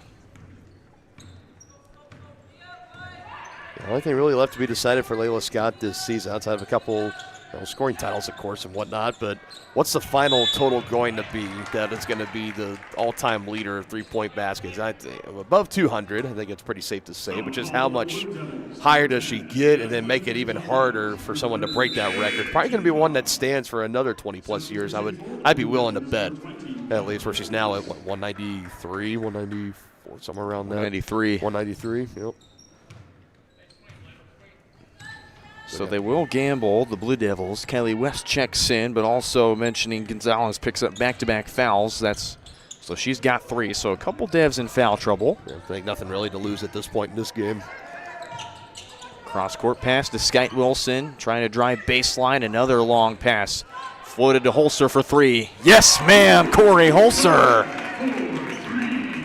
Layla Scott, and rightfully so, she gets a lot of attention for her three-point shooting. Corey Holzer, a redshirt here at Johnson County, she's also one that can get really, really hot from three-point range. One of the better three-point shooters percentage-wise on the team, just behind Layla Scott, if not even a little in front of Layla Scott, as you get to the how many shots are being put up and the percentages of that. But again, just great ball movement there from Johnson County. Skyte Wilson picking up the foul. Gonzalez to the line for 2 shots. You see Gonzalez kind of in the far corner, just barely out of our camera view. Talking with Coach Conrad, giving her some encouragement. First free throw good for Gonzalez, now 12 on the ball game. And that's nothing. It feels like every time there's free throws, regardless if it's the opposing team or Johnson County shooting them, there's always somebody that Coach Conrad calls over. And it's just continuing to coach. And that's what great coaches do. Even in the middle of a fourth quarter where you got the game sealed and you're up by now 40 points, you're always finding a way to get that coaching of whoever's out on the floor. Even if they're up by 50, Coach Conrad's still very active on the bench. That's what great coaches do. It doesn't matter if you're up 5, if you're up 50 or more, like you just mentioned, you play it 100%, all gas, no breaks, and he's a joy to watch him coach. I can imagine playing for him is such a pleasure too. One of the greatest in the business, and could go down if he keeps his resume up at Johnson County as probably the greatest JUCO women's basketball coach ever, maybe. Kraka got tied up in a jump ball, so it stays with Johnson County. The possession arrow changes the other way with KCK. Holzer reaches out, snags it. Dribble drives in, under the basket. The feed to Layla Barnes. The beautiful offensive movement from Johnson County. Barnes in the scorer's book as well. That will set up a nice cut there for Michaela Johnson to help free some things up, and then that extra pass. Ugh. Gonzalez went to the side of the backboard, and she somehow almost got her own rebound, but jump ball call is going to stay with KCK regardless. We're kind of just in the midst waiting for the final media timeout. Mia Adams will check in for Layla Scott. I'd imagine for some of these, the Layla Scotts and a couple others of these teams, their day probably going to start winding down here. You're looking at the starters that, I think they're probably done here. Coach Conrad probably going to go to the 1B team to close out this remaining 5.5 or so. 10 different Lady Cavs have scored today in the books. That's incredible. And close to half of them in double figures. 2 different starting lineups. That's awesome. Gonzalez has to feed it out to Kraka. Doesn't beat the buzzer. And just left it short of the iron. And for KCK, offensively, maybe outside of the third quarter, that pretty much sums up the kind of day that they've had. Yasmin Gonzalez so far leads the way with 13. Again, Sandra Kraka was leading that half. Kraka's got 12. What's now a 42-point Johnson County lead halfway through the last quarter. Good thing she turned around there. I was going to hit her square in the back. Wilson with plenty of room, and I know some people wanted her to shoot it. It'd be the 11th different Cavalier to score. Instead, it's an open look for Jade Warren, who's got 13. And unfortunately, one of our colleagues, Tristan Jordan, has to remind fans no flash photography on the floor. And it's just one of the unfortunate things. This gym is so properly lighted that any flash photography kind of just worsens the gleaming effect. Yeah, don't hear that warning issued all too often. It's the first I've heard it issued this season as I got a Blue Devil hurt. Might have tweaked the ankle a little bit. We'll step aside as they tender her here as Cavs up 88-44, 4:17 to play. Back in just a moment.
Back here on Johnson County Sports Live, and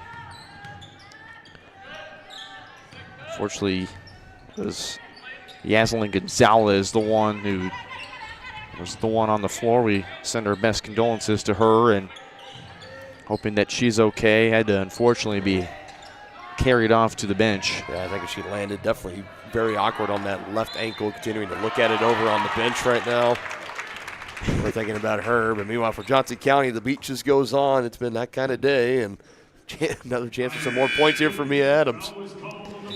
Through plenty of contact, and Maya Fulton gave her a bit of an embrace, like, nice basket. Who would have thought at the end of the first quarter it was 14-7 is where this game stood. Now we're here, 3 and change to play, just under 4 in the ball game. It's 90-44. I mean, talking about flipping a switch if you're Johnson County, unbelievable. Kylie West with the rebound on the missed opportunity from Mia Adams. Just, again, 6 shy of tying her season and career high at 22. Here's a turnover. Jade Warren, coast to coast, got it. Just a classic there, anticipating, getting into the passing lane, turning defense into offense there, Jade Wilson. Warren has 15 on the ball game. West, open look inside, drills it. Jade Warren, Jade Wilson, I think is what I said. Jade Warren, pardon me. But that's going to be quickly, they're going to keep it. But an offensive foul. That's 2 free throws on the other end. Yeah. Again, Johnson County only fouled KCK twice. Again, 5 fouls and counting on KCK, and back to the free throw line goes Mia Adams. And this is probably a time where if you're KCK, you're sitting here wishing, I wish we could just do like what they do in high school, where if you're down 30 plus in the fourth quarter, they just put the running clock on, because, at this point, obviously for the Blue Devils, they're not having fun. I've seen some fans turn around saying, yeah, kind of wish, but, they're not having fun. And, Johnson County, their starters have been out for the majority of this fourth quarter. I call it the 1B team that's in there right now, pretty much all the role players coming in off the bench. Yeah, this is just kind of, they know they've won the game and maybe not having as much fun now, but I think they're ready just to put this one to an end and move on to the next game next week. And they're closing in on the century mark, and another basket will put them over a 50-point lead. West doing all she can with it to Fulton. Fulton gets the screen, but that's poked away by Jade Warren. 2-on-1 to Adams. Floats up and gets the layup. It's now 20 for Mia Adams. And they'll call a quick time for change. And she can have a nice tip of the cap there to Jade Warren again, getting in there. Back-to-back steals for her in as many minutes in this fourth quarter, and a couple of possessions, and getting the assist that time, but that pretty much sums up the day for Johnson County as they're closing in on now 97 straight regular season wins here at the Fieldhouse in Overland Park. And 20 points off the bench for Mia Adams today. Impressive. I don't think KCK has had more than that combined off their bench today. No, not at all. Not even close. Half of that, maybe 10? I don't. It could be close. Yeah, that one's just way off the mark for Bakir. It's Jade Warren. Guess who? Down to Barnes. The layup's good. Layla Barnes has got 5, and Johnson County inching closer to the century mark as the Blue Devils will call a timeout that we'll take with them. Back in just a minute. 98-46 Lady Cavs lead with 2 minutes to go. You're watching Cavalier basketball on Johnson County Sports Live.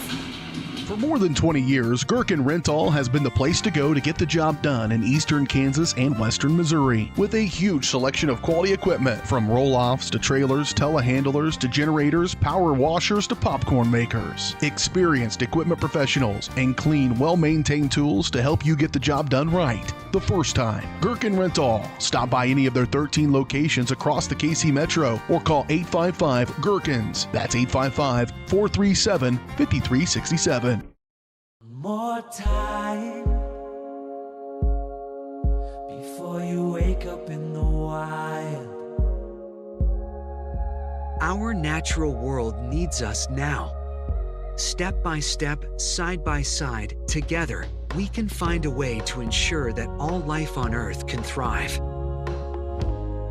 To learn more about how you can help protect and conserve nature, visit nature.org.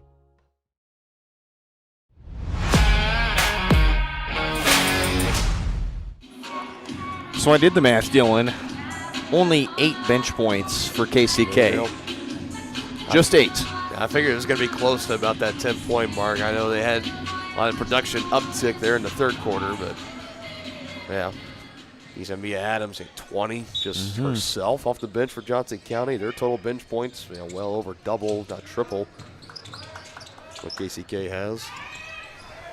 And West again just trying to do it all herself. Been a prominent piece for KCK. This Johnson County team continuing to roll inside the gym. Warren steps back behind the line, now goes, and she's fouled. 2 free throws coming up for Jade Warren. They're going to give the foul to Ellen Bjarnadottir. Let's do that in unison with Tristan Jordan, our PA announcer here as well, just because one of the more harder last names to pronounce, the freshman from Iceland. Yeah, there's been a good few, 4 or 5 of these last names for KCK. Make sure we get the double, triple check the pronunciations before the start of the broadcast. Make sure we got them all intact. And again, shout out Tristan Jordan. He always takes care of that and then delivers those pronunciation here to us in the booth. It's a multi-man effort here on Johnson County Sports Live, for sure. Jordan also a former UCM student, myself being a current one, and kind of share that as well. Got to shout out Dr. Joe Moore, communication and DMP chairman at the University of Central Missouri. And a great mentor for Tristan and myself. Foul for H on Jade Warren. It's the second personal on the freshman. Inbound play into the basket. Meg Revel. Mia Adams will check in for Jade Warren, and Warren go to the bench, and Coach Conrad gives her a fist bump as she goes down the line. Well, that's just about everybody that you've put into this game for Coach Conrad. They have performed up to, if not beyond, expectations. It's been a good game today. Revel from way downtown misses. Sky Wilson trying to go coast to coast, and she's fouled on the way up. Alana Webb will collect the foul. There goes in, final 60 in this game, and stuck at 99. You want to get over the century mark, and what better way to do it than at the free throw line for Sky Wilson? Sky Wilson will get the Cavs to the century mark. And now the 11th different scorer for Johnson County today, as she makes her first free throw and her second. 2 points on the evening for Sky Wilson. 71% from the line this year. 101-48 Cavaliers. This has been dominance 101 by Johnson County today, if you will. West drives in on Layla Barnes. Takes a few bounces on the rim, but just off. Layla the rebound. Look at that good box out from Johnson. Really moving some furniture down there, making the rebounding efforts easy. Heads up score table. Watch out. There's Tyler Cundith was one of the two in harm's way. He was ready. The RSID here at Johnson County, he was ready. A little spry. I see, I see you, Tyler.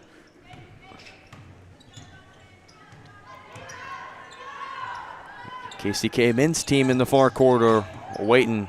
Sky Wilson to the deck, and that leaves a wide open three for Alana Webb. Puts her name into the books. As KCK has more bench points. Adams the other way, a three.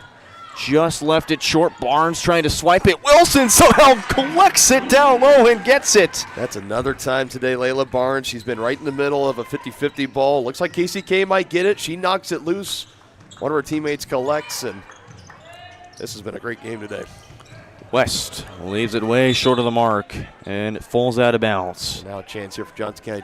You can just dribble it out here. Man, close to a 50-point win. How about that to open up your conference play at home and against your conference rivals in KCK? 52-point win. Lady Cavs over the Lady Devils. The 80th all-time win over this Lady Devils program. Wow. The crosstown rivalry. Game one of our doubleheader here at Overland Park ends the way of the home side. 103-51 our final score. And a big win for Coach Conrad and his side, getting to 2-0 in conference play to start off the year. And the second one in no better fashion than a 52-point win over your rival just across the highway. No doubt about it. Continuing to build on that Hall of Fame career, already over 500 career wins here at Johnson County for Coach Conrad, and now sees his team move up to an immaculate 20-0. Unbelievable. We'll step aside for just a brief moment. When we come back, our post-game show here on Johnson County Sports Live. Lady Cavs dominate 103-51 our final.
Back here on Johnson County Sports Live for our post-game show, and we're just going to run through the stats real quick. We've got one more game of our doubleheader. The men's side, both teams warming up. We're just going to do this on the fly here. The numbers.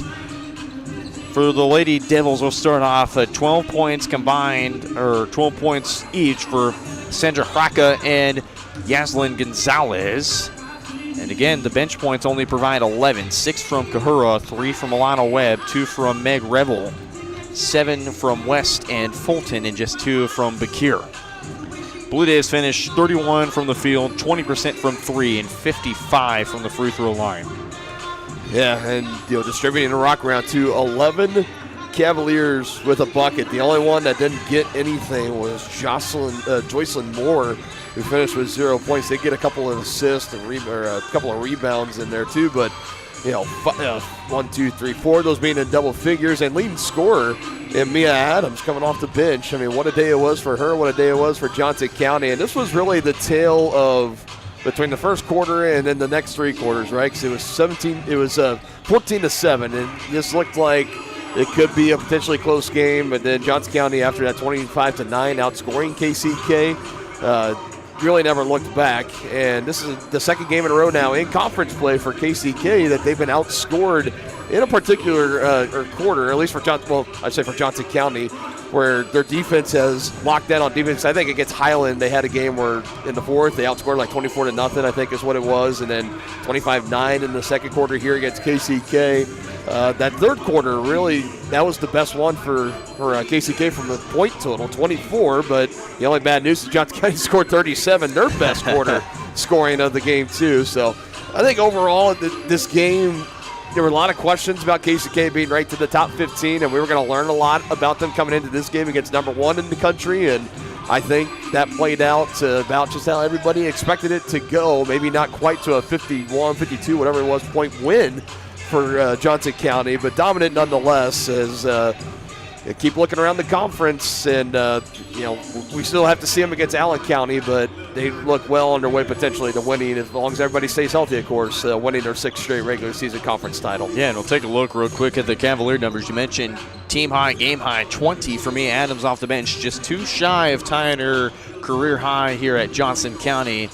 18 from Layla Scott, who broke the record for most three-pointers in a career here at Johnson County at 193. Just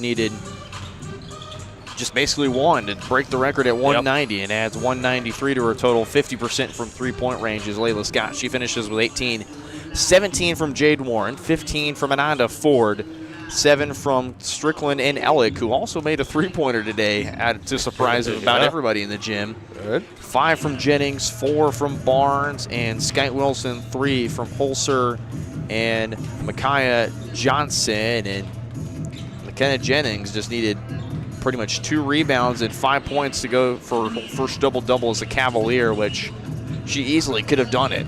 Yeah, and I'm honestly surprised looking at with how many of the point totals and all that there wasn't at least one double-double today. The only one that was really close is, like you mentioned, really Layla Scott being there, 18 points, 8 rebounds, what she had. I don't know, man. I think this Johnson County team, they make our job so easy, but it's so difficult at the same time, I feel like, because they're just so good. They're so dominant. 100%. Right? So yeah. Excuse me, it's a little easier for us to be on the call, and then kind of the analytical side of it as far as trying to get really read the stuff in between the lines. It's just, I don't know. They make it look so easy and so good. I think it's just that's really all you could say. Number 1 team in the country for a reason. They've now 64, 65 and 1, going back to the beginning of last season combined. That national championship banner here in the gym. Coach Conrad's squad, man, he's got a great one. And the KJCCC, they're on notice and high alert, and they still got some basketball ahead of them to play. They can't be quite looking ahead to postseason play, trying to go repeat. Can't do all that yet. Again, they're just focused on going 1-0, which they did today. They'll look to do it again coming up on Wednesday. Again, the final number is 60 from the field, 43 from 3, 82 from the line for Johnson County. We won't go through the additional stats as we're getting pretty close to tip-off of the men's side. And Johnson County and them, the Blue Devils will face again in KCK on February 11th. Cavaliers, of course, on Wednesday. They'll take on Labette. Your final thoughts, Dylan? I think this was a game where you don't even really need to get into the final stats. You know it was a 50-plus point win for Johnson County. That pretty much tells the entire story of this one. If you tuned out after the first 3 or 4 minutes of the first quarter, you might have thought this could be a good game, and then ended up not being the case because Johnson County, they had that switch, they flipped it, doing what the number one team in the country should and does. That's exactly what they did. And now it turns to the men's side, looking to complete this doubleheader sweep against crosstown rivals KCK. We'll flip the switch here in the booth as well. Dylan Funk has got you. I'll be running the camera and color. And the men's side coming up next. We'll step aside for just a brief moment. You're watching Cavalier basketball on Johnson County Sports Live. The women take game one.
Cavaliers looking to complete the doubleheader sweep against conference rival KCK. Men's action tipping off here is presented by Martin City Animal Hospital. Visit Aaron Stows and his team today by calling 913-592-0095 to schedule your pet's appointment today. Dylan Funk, Brendan Bolin still here in the booth with you this Saturday afternoon, and we saw the Lady Cavaliers, Brendan, a dominant win, over 50. They win it against the Blue Devils. Now we turn our attention here to the men's game. These two teams very familiar with one another. 4 matchups. The Cavaliers going 3-1 last year against the Blue Devils, but like I said in the first game, this is going to be a highly competitive game and no love loss between these two squads. This should be another fun one. And you mentioned it was the game where KCK in the conference tournament, they knocked out the Cavaliers. Both teams still getting the bid, but Cavs getting the last laugh in the national tournament, knocking KCK out of that national tournament. So both these teams, they have a big history, especially last year, like you mentioned, 4 games, Cavs getting those regular season sweep, but winning when it matters is all it comes down to, and this is kind of a new look side for both teams. Of course, Coach Chappell and Coach Burdett still here, but these are two teams that crosstown rivalries. It gets heated, and I think this Cavs team, they're playing their best ball right now compared to last year. They had a few losses before they played KCK, so this is a new and improved Cavs team. They're undefeated. They're number 3 in the nation, and they're going to look for a big win here today to complete the doubleheader sweep and keep themselves undefeated in conference play and on the season. As for KCK, looking for their first win in conference play. They come in 11-8 overall off a season last year, 26-10, qualifying for the national tournament. Like we mentioned, they lost against Allen County 63-58 on Wednesday. It was the first game where KCK was leading at halftime and would end up losing the game. So they are now 10-1 this season when leading at halftime. They got outscored 37-25 in the second half. And you look at the history all time against these two teams, it heavily favors the Cavaliers, 72-45 all time with those 3 wins last year, like we mentioned. But for the Cavaliers today, there's going to be a little bit of a shift for Coach Chappell, coming in a little bit shorthanded, a team that overall has been healthy with the exception of Avion Webb missing a couple of games. But we just learned their star redshirt sophomore Aiden Wing not going to be playing today. He's in street clothes, so Coach Chappell is going to pivot to his 6'6", 195-pound freshman out of Springfield, Missouri, Bryce Walker, as he will get his first start today. And I think you can't turn to anybody better than Bryce Walker, and we've seen Bryce Walker be one of the first ones off the bench. So he's a phenomenal player. He uses his height. He can score at will. He can score from different levels, primarily in the paint. He goes to work down low, and he dominates in the paint. So I think despite the pivot that Coach Chappell had to do, I think he's going to be just fine with the starting lineup how it is. Coming out of the game at Highland, the Cavaliers got the W there, 87-76, their second straight year winning the conference opener. This one being on the road on Wednesday at Highland. Bryce Walker going 11 points, 4 rebounds, 1 assist. Did foul out in that game against the Scotties, but the Cavaliers still able to get the win. Looking forward to him being out there for his first start. Let's go down to Tristan Jordan, meet the rest of the starting 5 for the teams. 6'2", freshman guard number 0, Anthony Leonard. 6'7", freshman guard number 5, Kamani Ford. 6'2", freshman guard number 10, Malik Lewis. 6'1", sophomore guard number 11, Jamison Fisher. And 6'6", freshman guard number 21, Matthew Williams.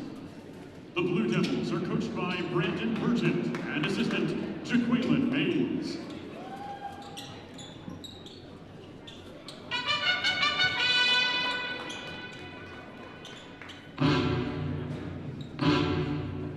You just heard there your starting 5 for the Blue Devils. Anthony Leonard, he's been a starter in 17 of 19 coming into today. He's going to be back out there for Coach Brandon Burgett. You got number 5, Kamani Ford, 6'7" freshman out of Topeka. He's going to be getting his 9th straight start of the season. And Malik Lewis, number 10, starter in now 15 of 20 games this year, had 6-1-1 with 3 steals against Allen County. Jamison Fisher getting his 13th start of the season, 13 points, 6 rebounds, 1 assist, and 2 steals against Allen. And rounding it out, Matthew Williams, 6'6" man out of Texas, number 21. He gets his 7th start of the season. The Blue Devils led by Brandon Burgett, 7th-year man at KCK. We know Bryce Walker is in the starting 5. Let's meet the rest of the 4 for Coach Chappell. 6'3", sophomore guard, number 1, Joey Robinson. 5'11", sophomore guard, number 2, Gavin Harvey. 6'2", freshman guard, number 3, Trey Fulcher. 6'6", freshman forward, number 13, Bryce Walker. And 6'5", sophomore forward, number 21, Tavian Cruz. So again, no Aiden Wing. Avion Webb is still going to be coming off the bench as Bryce Walker getting the nod. His first start, the 4-year starter at a Springfield Central High School, 2-time all-conference selection and over 1,000 career points in his high school career. He's been playing fine basketball here at Johnson County, particularly over the last about month or so. So very fitting. He's going to get the start as he's going to go in the center circle with the opening tip. Him and Matthew Williams will battle it out for the opening possession of this one. Johnson County women's squad, number 1 in the country, win big. 50-plus point winners against the Blue Devils. What will the men do here? Number 3 in the country, Johnson County, unranked KCK. A little eager to get started, Matthew Williams. Official getting them separated a little bit. It's up in the air. Bryce Walker. First start, first opening tip win, and we are underway here. Game 2 of our doubleheader on Johnson County Sports Live. Look at Tavian Cruz go. How about that? Wasting no time. Tavian Cruz gets the scoring started from 3-point range. And they had that ball screen. I mean, last time we called this team against Iowa Central, they love to have those ball screens to be able to get a lot of separation. And Tavian Cruz, he had to just get in a groove before he was able to start draining threes like that. Trying to answer on the other end, and he does, knocking it down. Kamani Ford with the assist from Malik Lewis. This is a KCK team. They're hungry. They're eager to get themselves going. Again, they need a conference win badly, and no better to shock the nation. Robinson can't make it 3 in a row to start this game, his first miss.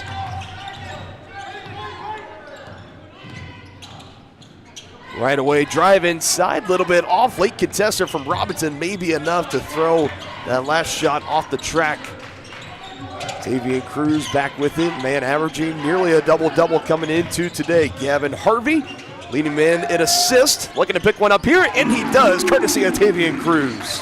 All they do is just move the ball around, and you find open looks like that. Harvey double team, just get the last pitch effort out to Tavian Cruz. Already 5 for him in the first quarter. Or first half, excuse me. And mentioning the assist for Gavin Harvey, he picks up his first foul here, but one of the best assist players in Cavalier history, solidified himself as a top 10 all-time career assist here at Johnson County. He passed 9th spot just a couple of games ago, and still plenty of time to continue to climb up the rankings, maybe even to crack into the top 5. With space and a 3 is no good. And Bryce Walker nearly had his second rebound, but instead it goes to Kamani Ford, and another chance here for KCK. Rebounding is going to be crucial. We saw with the women's side and here the men's side, both these teams can rebound at a high level. No space given there for Trey Fulcher. Zip block tight defense. A mid-range jumper, though, is good on the near side for Malik Lewis. Just got enough space. He had to step back and pull it and fire. Just like that, spacing is also going to be a big name of the game. How much space can you get to make the open shots? Because both these teams, you give them enough space, they're going to make open shots. Cavaliers working through this pressure. It goes to one-on-one underneath Walker at the low post. Passes back out to Robinson, who feeds it back to Walker. Posted up underneath on Williams, trying to go to work. Bryce Walker, nicely done. He does it with a 6'6" frame going up on Matthew Williams, also the same height as him. And it's just technique and post work when it comes down to it. And looks like Coach Chappell's going to go to his bench already.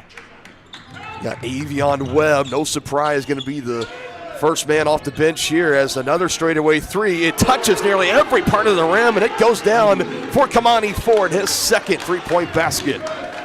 One of the top premier scorers. I mean, he only averages 8 a game, but he's had brilliant stretches of games this year where he's just been dominant. Maybe not quite how you draw it up there for Gavin Harvey, but taking it coast to coast himself. Almost had it taken away, going through multiple defenders, but still finishes to put the Cavaliers back in front by 1. Late kick, 3. Ford is on fire. And this is going to be a problem, kind of like the Iowa Central game. You can't leave the man open who's hot. And Iowa Central, they were just draining everything. We saw Cavaliers just got to step up on defense. Fulcher to answer on the other end. It comes short, and a nice box out underneath, and the rebound taken by Williams. Kind of going back to that same tendency we saw against Iowa Central, Dylan. Johnson County just too quick in a hurry to try and answer back. You got to stick with what you know. KCK is a team shooting 34% from beyond the arc. Not too shabby. Back to the hot hand of Ford, who bobbled it, but passes back out on that far side. That's a great closeout by Tavian Cruz there. Kind of a man look for Johnson County. Leonard just getting tripped up on his own feet, and that is the first turnover of the game. And Avion Webb is going to check in, coming on the backside of this media timeout. Bryce Walker, his first start of the season, looking pretty comfortable down low. He scores 2, and the Cavaliers down 2, 11-9 into the first media timeout. Hi, I'm Dr. Aaron Stows with Martin City Animal Hospital, located just minutes east of 135th and State Line Road. At Martin City Animal Hospital, we provide cutting-edge diagnostic services, including digital radiology, ultrasound, and in-house same-day blood work. Also, specialty care such as general surgery, cold laser therapy, animal chiropractic, small animal reproductive services, and dental cleaning. With 4 other locations and a team of 15 veterinarians, our commitment to you makes Martin City Animal Hospital the vet you can trust.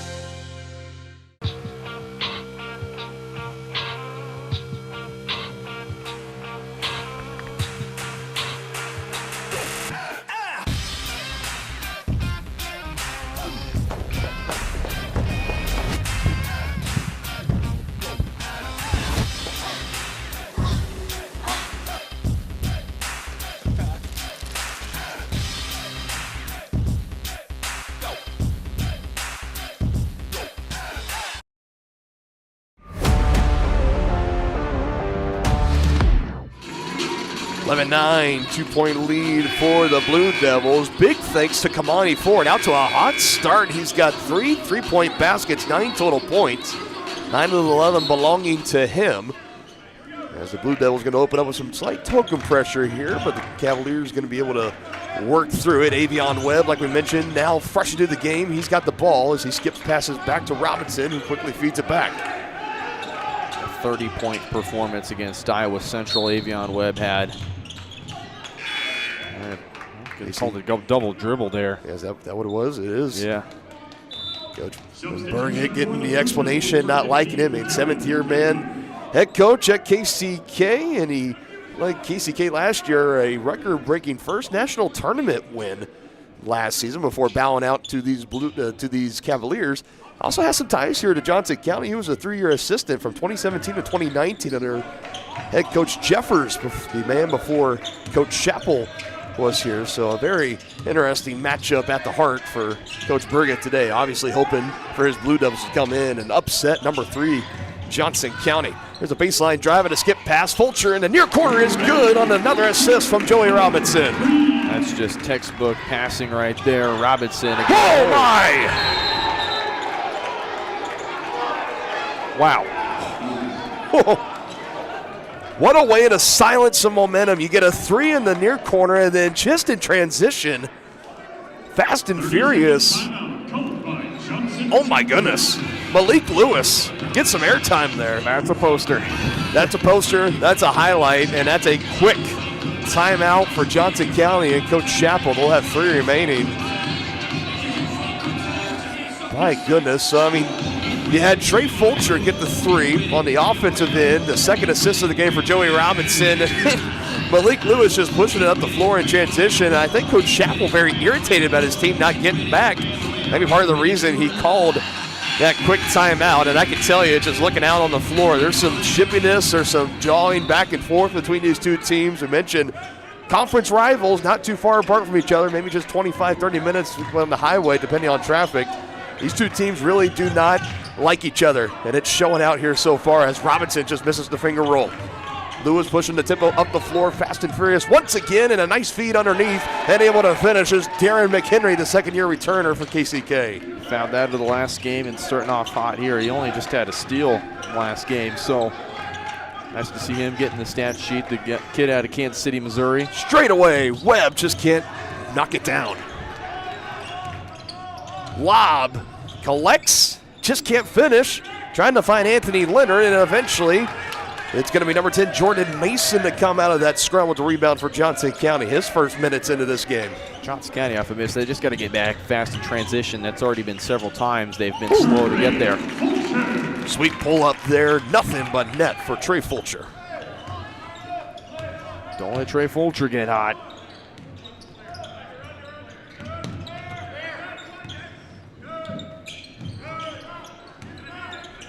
Cavaliers back within one, now back down by 3 as the pull-up is good for Anthony Leonard just beyond the charity stripe. This KCK team already starting to get hot.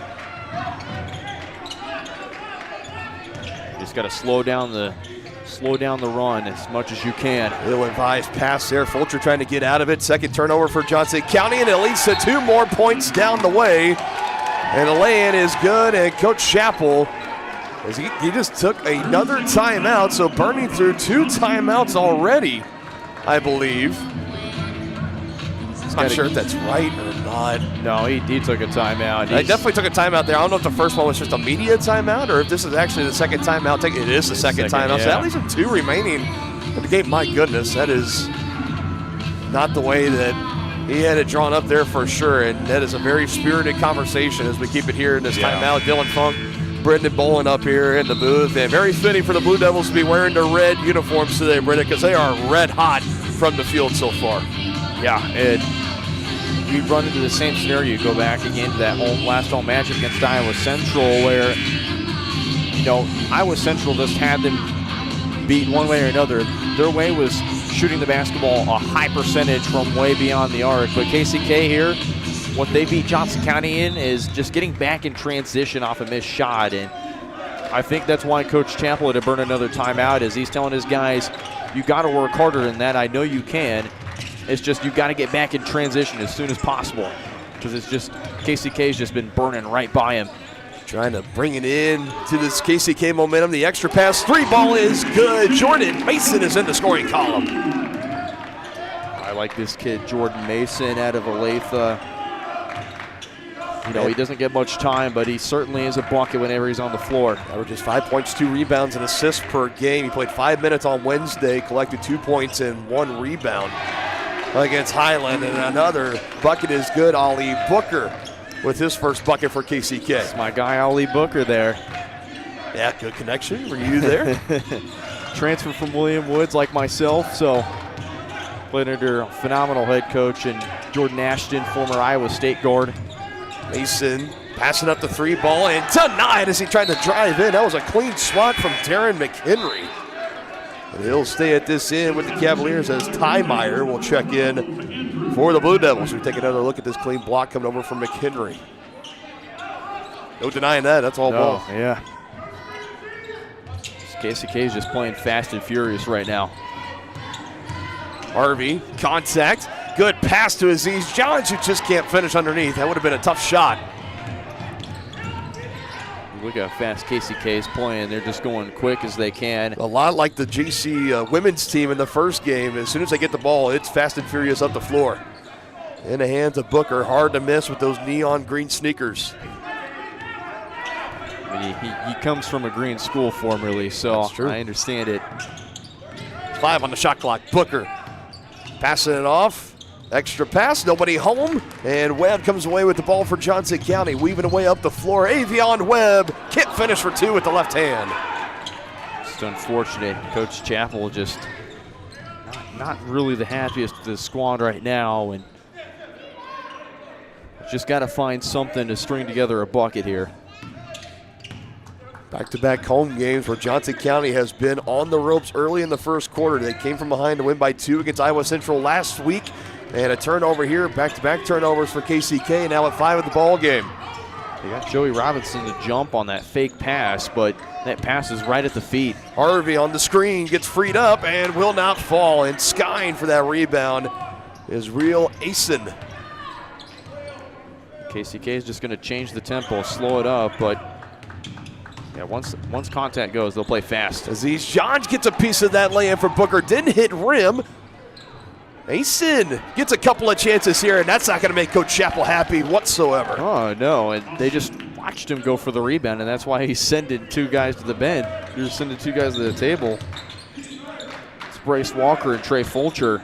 Rail Austin. And Tavian. Gets his first 2 points here. Robinson can't answer. Didn't hit rim on that last 3, purely off the glass, and the rebound collected from McHenry. Booker, kick. Austin 3, no good. But another offensive board for KCK. It stays alive thanks to Washington. Offensive board so far. It's just been all KCK smothering the glass so far. Enjoying a 6-point lead for KCK, trying to build on this possession. Austin, dude, multiple defenders. Tip in. Tymeyer no good either. Robinson with the board. He feeds it up and ahead. Jordan Mason will have a chance to go for 2 at the line. That's a nice job by Jordan Mason, just collecting it. Just go down the floor, try your luck. Did just that, and looks like we're going to go to immediate timeout here. The Olathe native Jordan Mason. Free throws for him when we return on Johnson County Sports Live.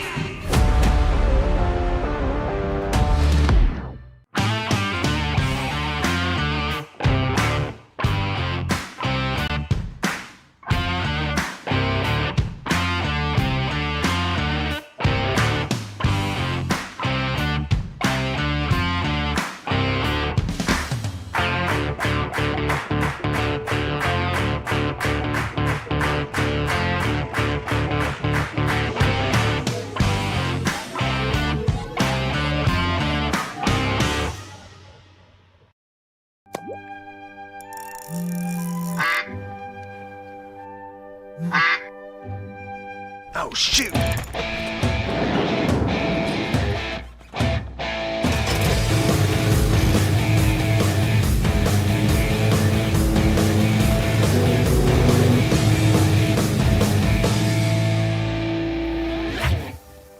See the full lineup at hersinc.net. Call 913-247-3530 or just stop on by. Last foul on KCK went to Ollie Booker for his first. So 2 free throws coming up here. Jordan Mason, freshman out of Olathe South High School, a 2-year starter there.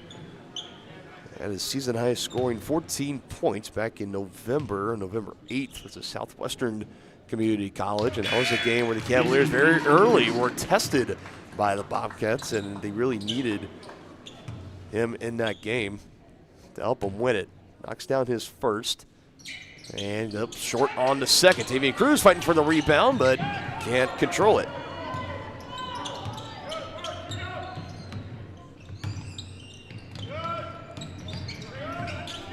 Blue Devils going back to work have had the lead, the lion's share of this game as we're under halfway through, a little over halfway through, I should say, of this first half.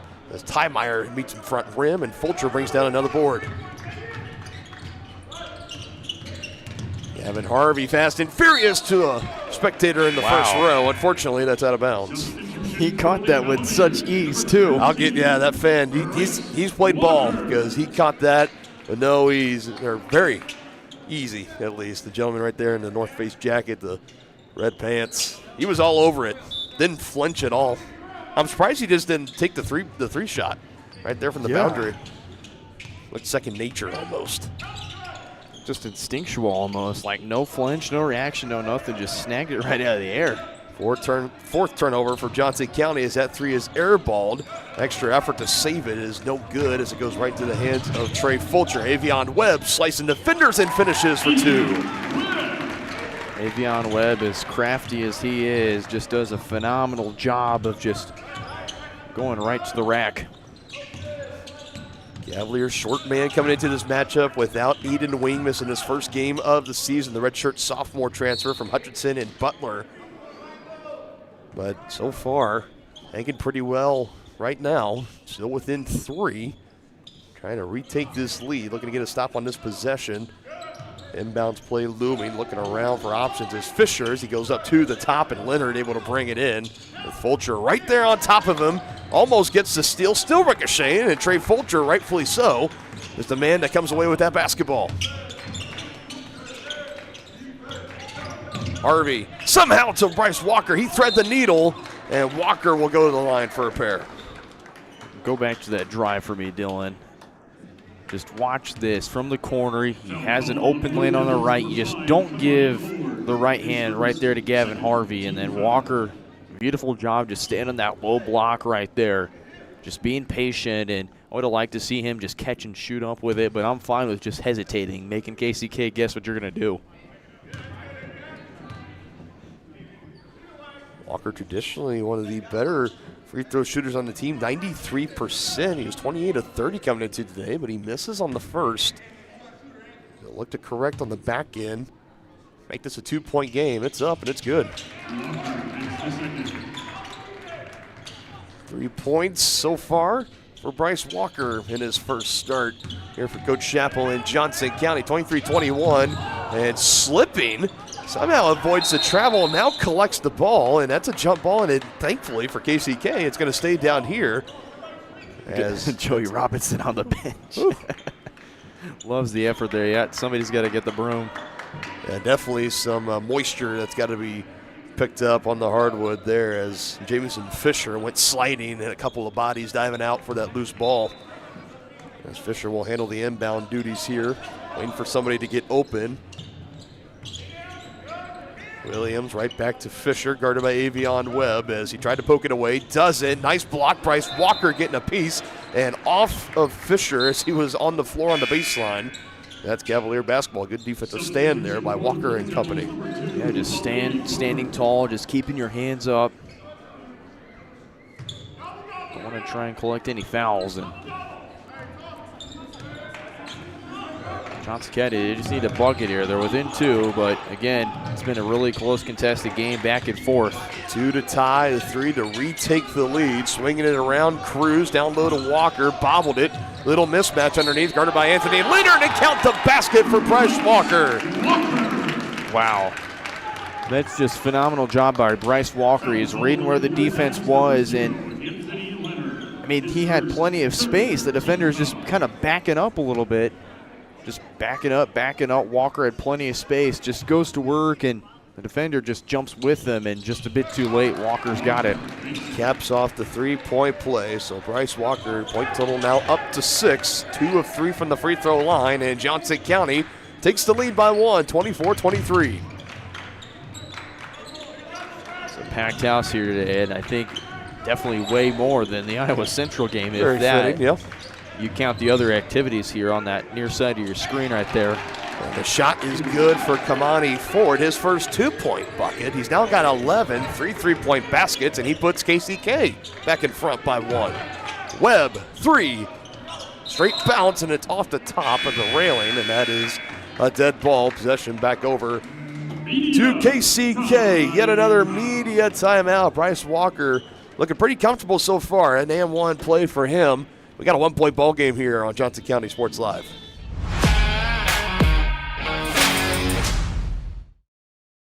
For more than 20 years, Gherkin Rental has been the place to go to get the job done in eastern Kansas and western Missouri. With a huge selection of quality equipment, from roll-offs to trailers, telehandlers to generators, power washers to popcorn makers. Experienced equipment professionals and clean, well-maintained tools to help you get the job done right the first time. Gherkin Rental. Stop by any of their 13 locations across the KC Metro or call 855-GHERKINS. That's 855-437-5367.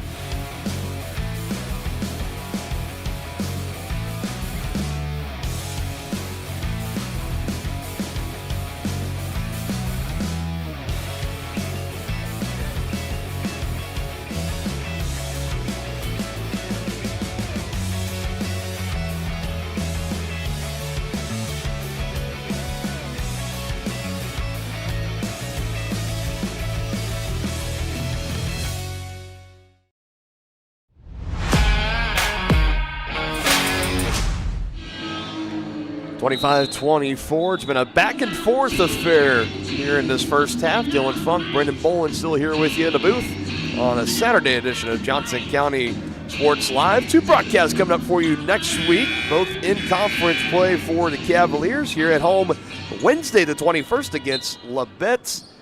And then should be back here next Saturday. No, are they on the road next Saturday? They are on the road next Saturday at Fort Scott. I thought they were home. So just one broadcast next week. My apologies. Of course, can't forget to shout out the local high schools in the area. Tournament week coming up here next week, week and a half. 3 on the way, open look, but no good. Taking the board away from Walker. Spinning around down there, Malik Lewis. That sets up the 3 ball that's no good for Leonard. So a couple of chances from deep for KCK. The 3 ball cooling off perhaps. As Tavian Cruz collects his first rebound. Coming at just a little over 7 to go in the first half. Also can't forget to mention start of February, baseball, softball season coming up. No, February 7th, first baseball doubleheader. 2 weeks after that, on the 21st, softball will start their season. I believe it's the 5th, actually. They play Crowder. At home, I should say. Yes, That's what I'm thinking about. See the baseball team right there, full support. They've been here for you see the softball team there too. They've been here for the entirety of the women's game and sticking around, enjoying a good game here so far on the men's side. And talking with AD Tony Tompkins. Excuse me there, sorry Kamani Ford. Clean block for Ford. I was talking with AD Tony Tompkins, and I asked him kind of, what it's going to be like so far. He said, I forget after break, kind of that initial start of January, it's like you can't blink because if you do, next thing you know, baseball, softball's here before you know it, and then it just gets to be into the grind of it. And I said, yeah, I couldn't agree more with you on that, Tony. President Mixa was here too for a bit as well. He's still up there. He's in his normal spot. Another bucket goes down for Trey Fulcher. He's got 7. From one Tony to another. I see what you did there. Couple of chances. Nobody able to knock it down as these Johns comes away with the board for Johnson County, the transfer sophomore from Labette. Getting some early minutes here in this one. Shorthanded without Aiden Wing, and another takeaway for KCK. Right back. And going up, Leonard can't finish. And Johnson County fortunate that turnover didn't lead to points. Walker had a block in there too on one of those few chances. How about a Aziz John? Oh my goodness. High flyer. How about that? The man, he's been fairly limited this year. Hasn't had a lot of play time. 5 points, 2 rebounds, 1 assist he's average coming into today. He only played 8 minutes on Wednesday at Highland, and he's got all the tools in the toolbox, no doubt, as Harvey will just poke that ball out of bounds. It'll stay at this end with KCK. One of the top scorers for the Cardinals in his freshman year last year. Obviously very familiar with Johnson County, playing them not once but twice. And now he's here with the Cavaliers. Missed a couple of games, was kind of getting worked into the system. And now they're going to rely on him in this one without Aiden Wing, like we already mentioned. And making plays like that, continuing to do that, his minutes are just going to continue to skyrocket. Just speaks to how big the depth is for Johnson County. Walker, Mason, Max Johnson here and there. And a shot clock violation is going to be, as there was a late scramble there. Washington lost it and not able to put it up in time was McHenry. And both teams just about even on turnovers so far. 6 for Johnson County, 7 for KCK. It's a 3-point Cavalier lead, under 5 to go in the half. How about Walker getting to work? Go to work, Walker. Another chance for 2 at the line. Fouled on the defense underneath by McHenry. He picks up his first foul. You can see McHenry having his hands up for a few seconds, but I was straight up in the air. I didn't do anything. Trying to bargain with the officials. They are not going to have it. More free throws for Bryce Walker, 2 for 3 at the line so far, as he takes a couple of extra seconds holding that ball, swiping the sneakers, getting the grip, and the first free throw is no good. And rightfully so. This floor's been slick so far. I mean, we saw Washington hit the deck earlier. And we haven't had very many doubleheaders either. There's a couple of doubleheaders early in the season, late October, early November. Really, from that point on, from mid-November all the way to now, there's been nothing but just men's or women's games, no doubleheaders. here at the field house. That obviously changing as we open up conference play. It'll be a new pattern next year. Let's find out. Yeah, this year it's just been very spaced out and sporadic almost. I mean, I don't mind it at all. Kind of just gives them their own time to shine. And Harvey showing the handles, trying to use the glass, but it does not go.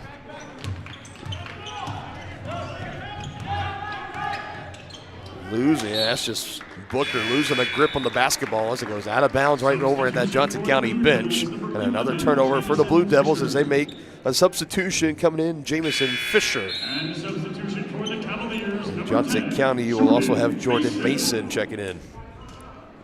Kind of a new media timeout, actually.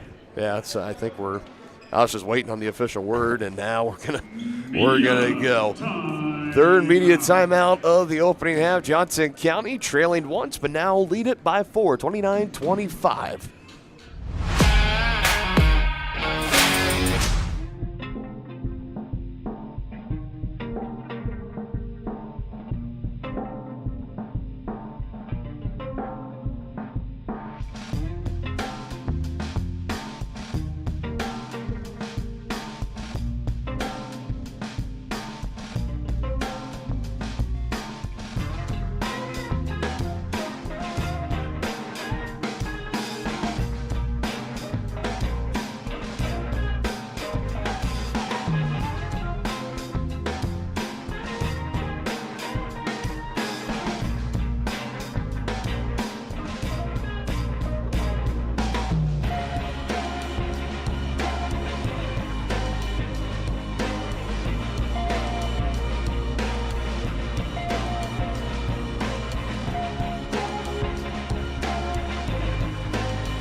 Back out of the media timeout. Should be the last one of this opening half. 29-25, a little over 4 to go before we hit the locker room for halftime. Johnson County in front by 4. Haven't led them for most of the first half. First 10 minutes mostly belong to the Blue Devils. Cavaliers have flipped the script, to say the least, as these Johns trying to go back to work. Kicks back out to Robinson. A 3-ball is no good. Johns right in the mix again for the board, but eventually collected and controlled by Darren McHenry. John did a nice job keeping the ball alive there on the other end.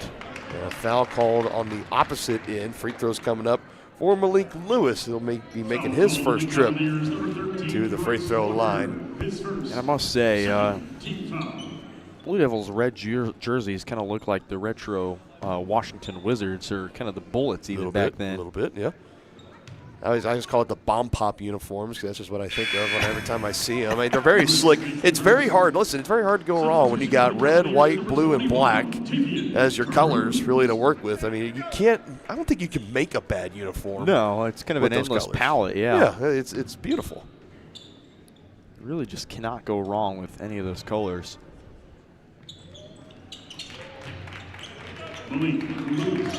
Lewis makes the second. Now 7 points. Been a one-score game for the vast majority of this one. Very close, very competitive. The unranked Blue Devils trying to pull off the upset against number 3 Johnson County. Robinson just lost his handle there, trying to go for a tween and then just lost it.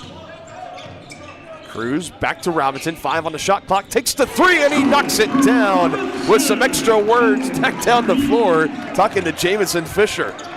Yeah, it's mainly just been Robinson just kind of, sparking conversation, and, these two teams, it's kind of just a forced hatred between the two. Yeah.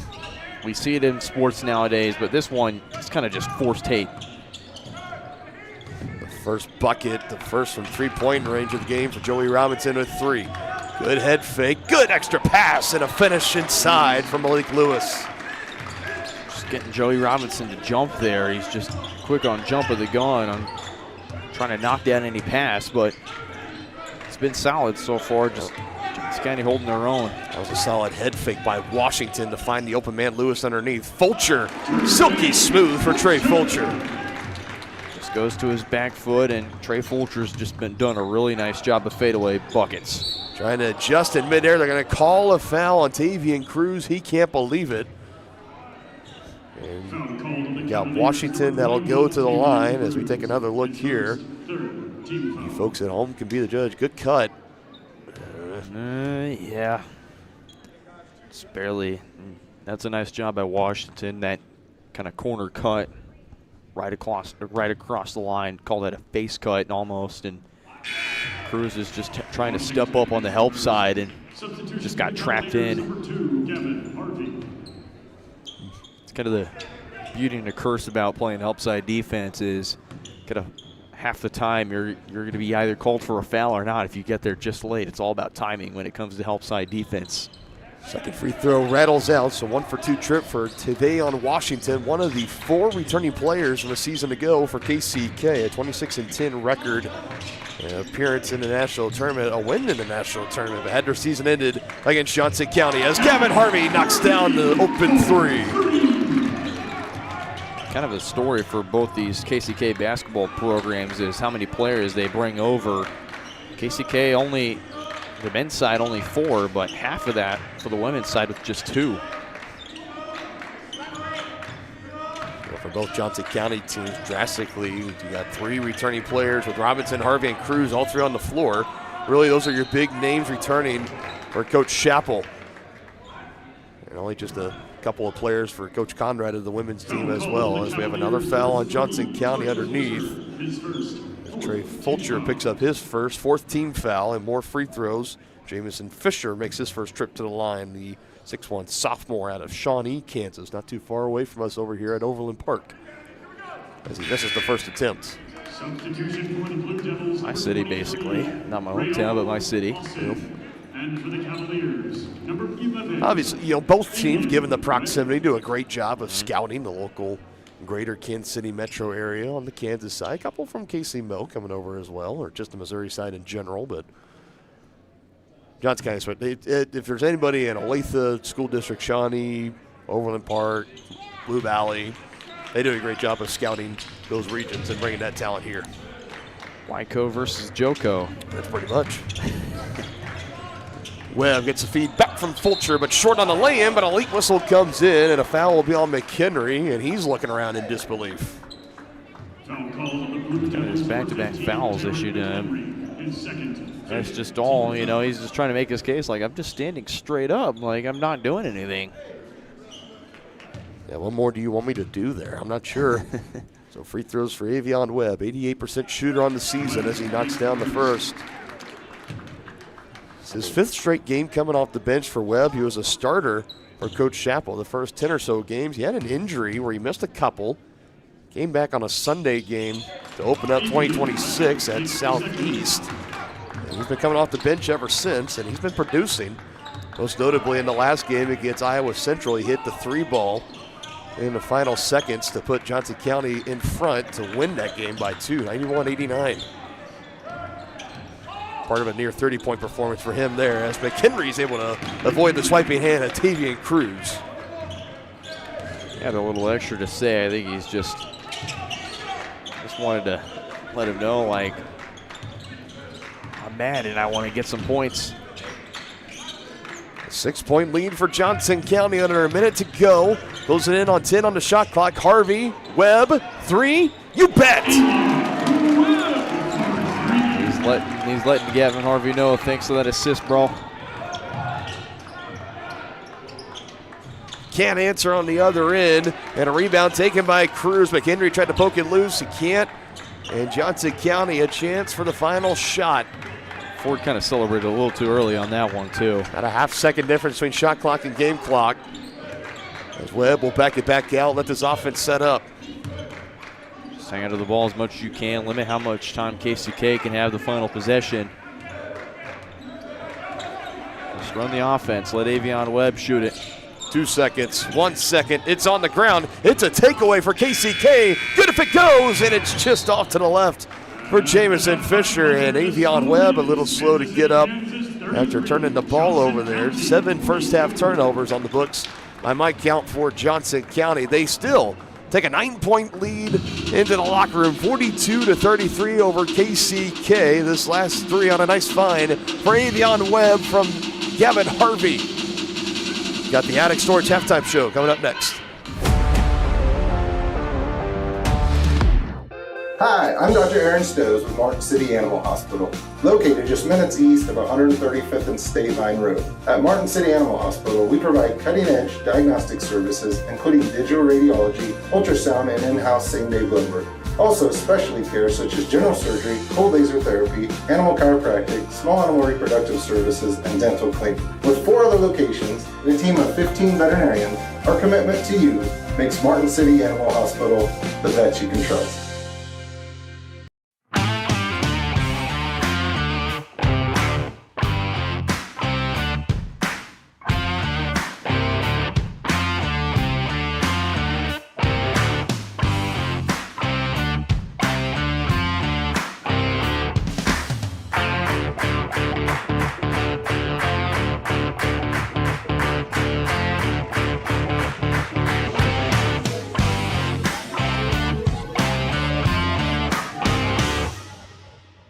For more than 20 years, Gherkin Rental has been the place to go to get the job done in eastern Kansas and western Missouri. With a huge selection of quality equipment, from roll-offs to trailers, telehandlers to generators, power washers to popcorn makers. Experienced equipment professionals and clean, well-maintained tools to help you get the job done right the first time. Gherkin Rental. Stop by any of their 13 locations across the KC Metro or call 855-GHERKINS. That's 855-437-5367. Hey, you ready to go to my mom's? Well, I can't go today. I have to mow. It's probably going to take all day.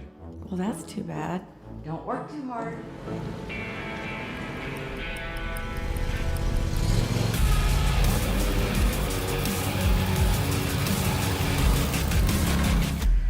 Dixie Chopper. Speed when you need it.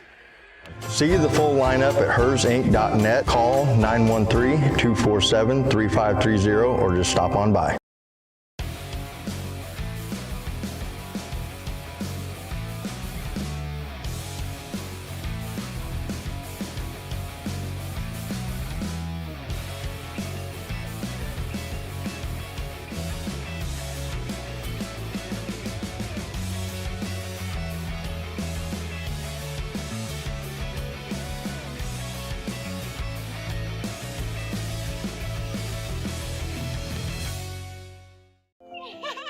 How do you see the world? At Shriners Hospitals for Children, we know that changing how you see things can turn them into everyday miracles. Like riding my bike. Breaking boards. Hugging my mom. Every day for over 90 years, Shriners Hospitals for Children has been sending love to the rescue, regardless of a family's ability to pay. If you know a child we can help, call or go online now.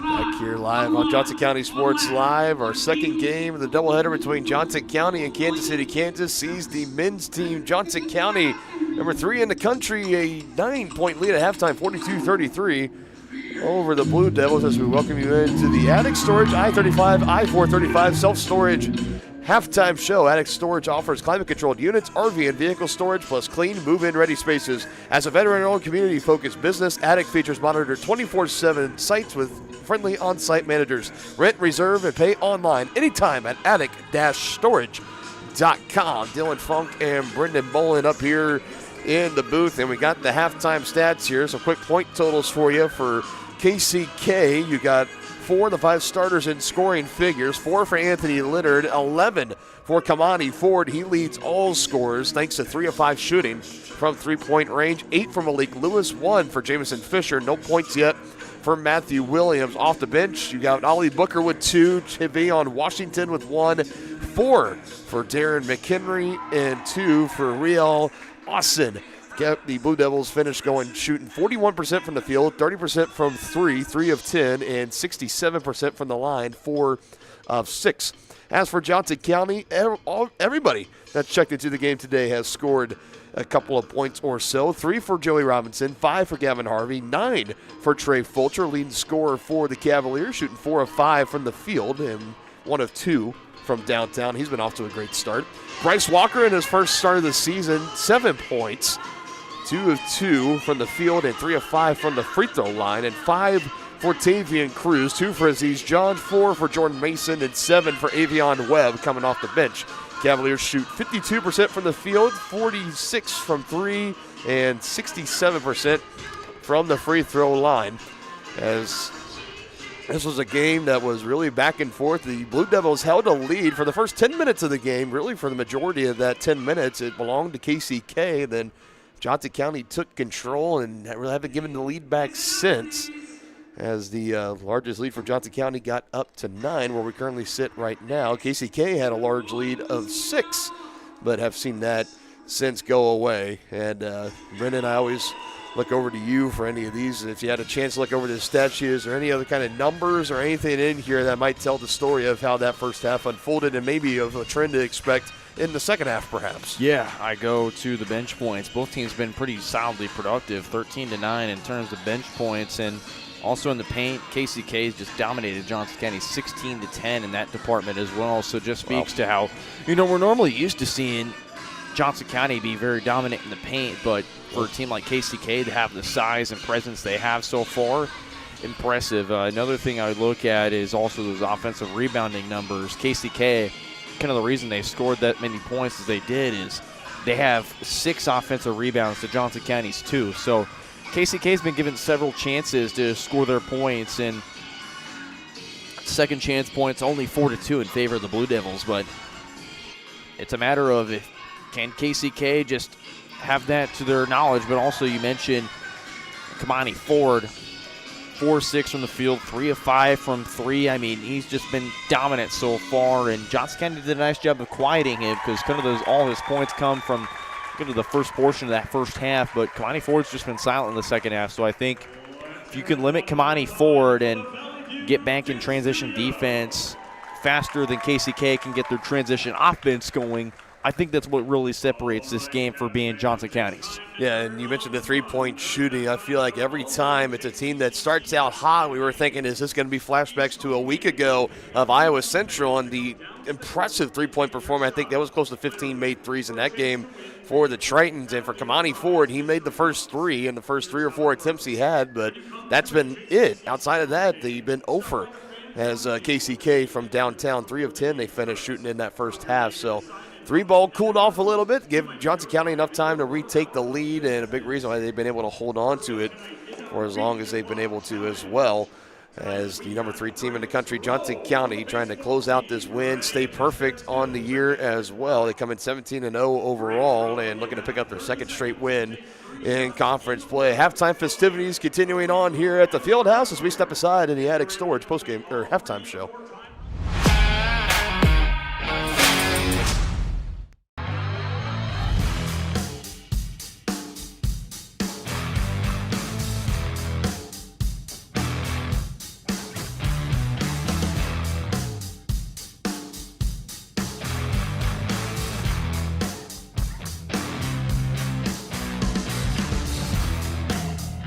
See the full lineup at hersinc.net. Call 913-247-3530 or just stop on by. For more than 20 years, Gherkin Rental has been the place to go to get the job done in eastern Kansas and western Missouri. With a huge selection of quality equipment, from roll-offs to trailers, telehandlers to generators, power washers to popcorn makers. Experienced equipment professionals and clean, well-maintained tools to help you get the job done right the first time. Gherkin Rental. Stop by any of their 13 locations across the KC Metro or call 855-GHERKINS. That's 855-437-5367. How do you see the world? At Shriners Hospitals for Children, we know that changing how you see things can turn them into everyday miracles.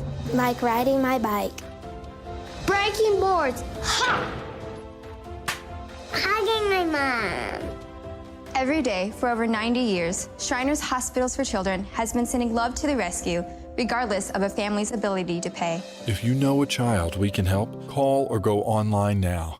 Prescription drug pricing points to corporate Freedom of the press is about your right to know. and Clark sheer athleticism. It's about your right to be informed. Today, there are real threats to press freedom Reaching residential areas. and your right to know about the world around us. We must protect our right to know, no matter what kind of news is important to you. Before it's too late, understand the threats. ProtectPressFreedom.org.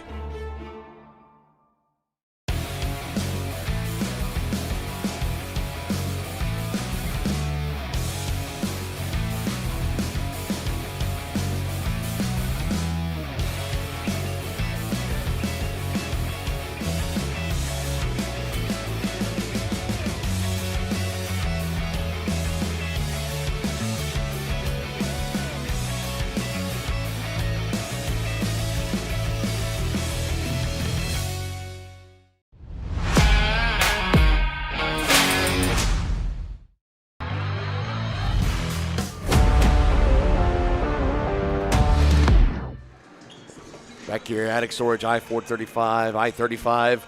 Halftime show, a 9-point lead for Johnson County. A little just under 4 minutes before we get started in the second half. We gave you the numbers in that first segment. Here in the second segment, just looking ahead to the second half, Brendan. Keys to a victory, perhaps, for Johnson County to close out this 9-point lead and end it with their win number 18 in a row on the season.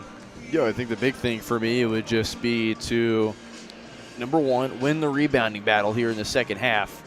And number two, mainly, most of all, is stop the transition offense for KCK. That's kind of the reason why KCK has been so predominant, and they've been able to get as many turnovers and as many points as they have in that first half was because of the transition offense they had. That was just ran beautifully. So they got to stop it. As soon as it miss, if you know it's going to miss, get back. Yeah. Those points off turnovers, those were really in favor of KCK early. In fact, it forced Coach Chappell to take not one but two timeouts in the first half, so 2 remaining in the game, 3 for KCK. We'll see if that becomes a factor or not, but we'll see if Johnson County close out another strong 20 minutes in the books, remain undefeated, move to 18-0 on the season, and close out win number 1 of the season against KCK. I have some Another scores thought. actually from the KHCCC. Yeah, let's do it. Fort Scott leads Neosho 33-21 at halftime.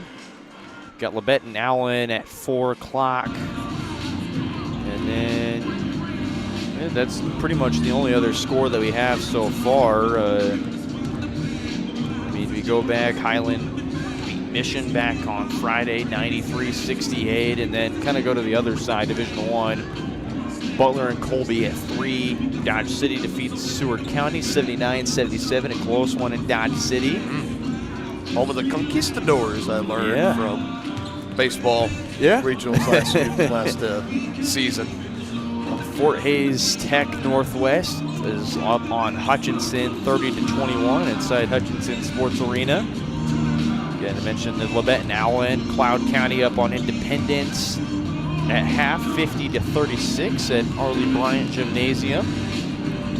Garden City against Coffeyville, the Ravens at 4 o'clock today, and then final one today at 7:30 would be Cowley against Barton. So those are some scores from around the area, and even especially Division I KHCCC. Very interesting stuff, and taking a look at the schedule of what's going to be coming up, for for Johnson County. Pay close attention. They'll be hosting Labette on Wednesday. For KCK, they are going to be, well, that can't be right, is it? Yeah, that's it. I got my things mixed up here. At Highland, next up for KCK on the 21st, the 26th at Labette, and then the 31st at Fort Scott, which anyone ever inclined, we do also have a channel at Fort Scott Community College, Fort Scott Sports Live, home of the Greyhounds. So 2 of our network channels here within the KJCCC. And who knows, maybe for KCCC, maybe in the future, maybe we get to call that place home too. Maybe. We'll find out, maybe. You've been watching the Attic Storage I-35, I-435 halftime show, 42-33. Cavaliers will open up the second half with a 9-point lead. As the Blue Devils taking every time allotted to them to talk over strategy, as they're going to be looking to come out and try to flip this script in the second half. Let's hope that the water bottle that Coach Chappell has doesn't get damaged today. And we had one flying water bottle casualty a week ago against Iowa Central. Haven't had any yet here today, but there were some frustrating moments for Coach Chappell in that first half, leading to some spirited halftime conversations with his team. Imagine the halftime conversation was a little more lighthearted, seeing his team up 9, a great finish within the final 10 minutes of that first half. Can they continue it here in the second? We're about to find out as Cruz, that he was able to collect, would have been able to go back up. Some contact. Robinson running right to the chest of McHenry, and no harm, no foul, as Johnson County will come up empty-handed on their first possession. There's a lot of traffic in the paint, and KCK knows that Johnson County's specialty is to just dribble, drive, penetrate, and just try as much as they can to have that paint presence that they didn't have in that first half. Way off the mark there from McHenry. As soon as it left his hands, you could tell, and a rebound taken by Cruz. A quiet first half for him. 5 points, now 3 rebounds, 2 in the first half though. 3 assists for him, however. So he has been able to move the Brock around pretty well, find the open guy, get him some points. Trying to feed it to Cruz down low. Looking to go to work, picks his dribble up, back out to Gavin Harvey. 5 on the shot clock. Gavin Harvey swings it, finds Cruz, 3, no good. KCK just running a simple 2-3 zone, and that's kind of why they've limited Johnson County, is that zone. Johnson County has not been able to find ways around it, and they've not really gone to the perimeter that much at all. Been able to get the stops on the defensive end. Can you string points together on the offensive end? The question here for KCK, and it's not going to happen here. A travel call on McHenry. Yeah, just trying to stay with it, and you just don't see where your feet are in the moment, spur of the moment there, and just unfortunately just walked with it a little bit.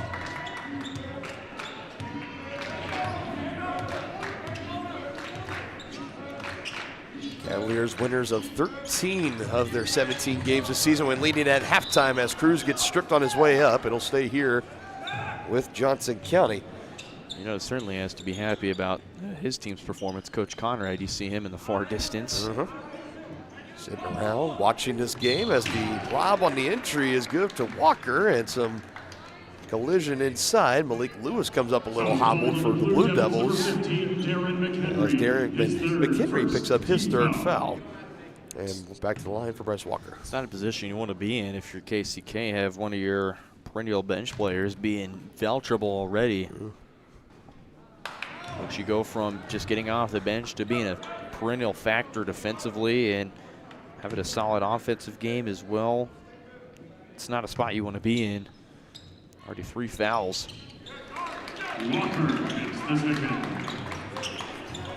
Now 8 points in the game for Bryce Walker. Takes the lead up to an even 10, the largest of the game for Johnson County. It's not a bad job in your first start. As some miscommunication on defense perhaps, and it's going to end in points for KCK, and they credit the points to McHenry. Both him and Lewis down low for a chance at it. Again, on the offensive glass, just snatched it right up, and the putback's good. Robinson, head fake, had it knocked away, and another turnover. Getting a hand on there was Lewis, and denied on the other end by Trey Fulcher. Oh, baby. Trey Fulcher just said, not today, buddy. Cleanest block you'll ever see. No doubt. We'll have to take another look at that in the replay when we get a stoppage. Here is Fulcher. Made the defensive play. Now an extra pass from Walker as he finds Cruz and Tavian. A chance to go to the line for 2. Tavian's mad. He knew he should have had that 3-point play, but just the rim was unfair to him. Let's go back to that replay. Yeah, again, KCK, they're just going to go quick in transition. Fulcher right there, one-on-one, clean. Clean, pristine block. Those chase down blocks are always just so satisfying to watch, and Trey Fulcher getting some definite hang time and almost just palming that basketball at the top of his peak. For having that much bounce at 6'2", impressive. I'm pretty much 6'2", and I don't have that much, so. He's been a phenomenal player this year for Coach Chappell and company as Cruz goes 1 for 2, but an offensive board by Joey Robinson. Just tapped off the glass by Williams. Can't get any more points out of it, however. Jameson Fisher comes away with the board, his first of the game. Back on the attack come the Blue Devils. 3, it's on the way, and it's no good. The 3 ball continuing to be ice cold after knocking down the first 3 put up in the first half. Now Fulcher passing out. He was trying to go to Robinson. Cruz has it, gives back to Robinson, and Tavian Cruz in the middle of that will pick up the assist. And that pass, Cruz just intercepted, and almost the pass to Robinson went haywire, but nice job to stay with it, stay the course, and drain it. How about that for Tavian Cruz to meet a new season high in assists at 4, a new career high in assists even. 3, Harvey, back-to-back from downtown, and a timeout called by KCK. And the Cavaliers red hot on the floor. This last 3 in the near corner from Gavin Harvey. Pure swish, it's a 15-point lead for Johnson County.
Largest lead of the game now at 15, thanks to back-to-back triples for the Cavaliers. One from Joey Robinson and the last from Gavin Harvey. As Gavin knocked down his second downtown, he's now got 6. Dylan Funk, Brendan Bolin here. A little under 16.5 still to play in this one, and after being mostly having the lead controlled by KCK in the first 10 minutes or so of the game, it has been all Cavaliers as Coach Burgett is going to be forced to make some kind of substitution change as they were trying to get to the game Washington, but instead it take Fisher off the bench and say you need to come back into the ball game. So for Washington, he will stay over at the scorer's table for the meanwhile.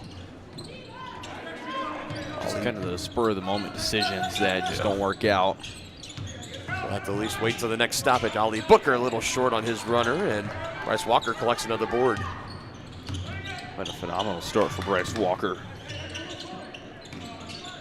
Tavian Cruz gives to Harvey, trying to get separation from Booker. Stays with him pretty well. Now Fulcher, nice behind the back move, and had it poked away. 3 near Blue Devils near the area, and it's going to be an offensive foul on Fulcher. I think they might say he got a hook around, maybe? Yeah, run that back for me. I think I might have missed it, but we got immediate timeout. Coming up here. So I don't know if we caught any time. No, we didn't, man. A little bit behind yeah, there. I honestly thought they were going to call that on Malik Lewis because he had an initial push towards the end. But, yeah, just, of course, the referees have the better advantage than we do up here, and they make better judgment calls down there. That's foul number 2 in the game for Trey Fulcher. Avion Webb is going to be checking in on the backside of this media timeout on Johnson County Sports Live.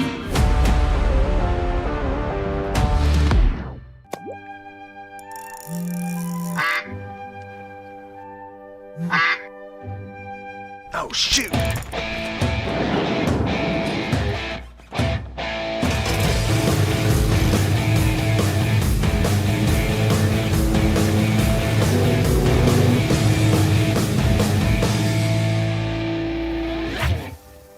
See the full lineup at hersinc.net. Call 913-247-3530 or just stop on by.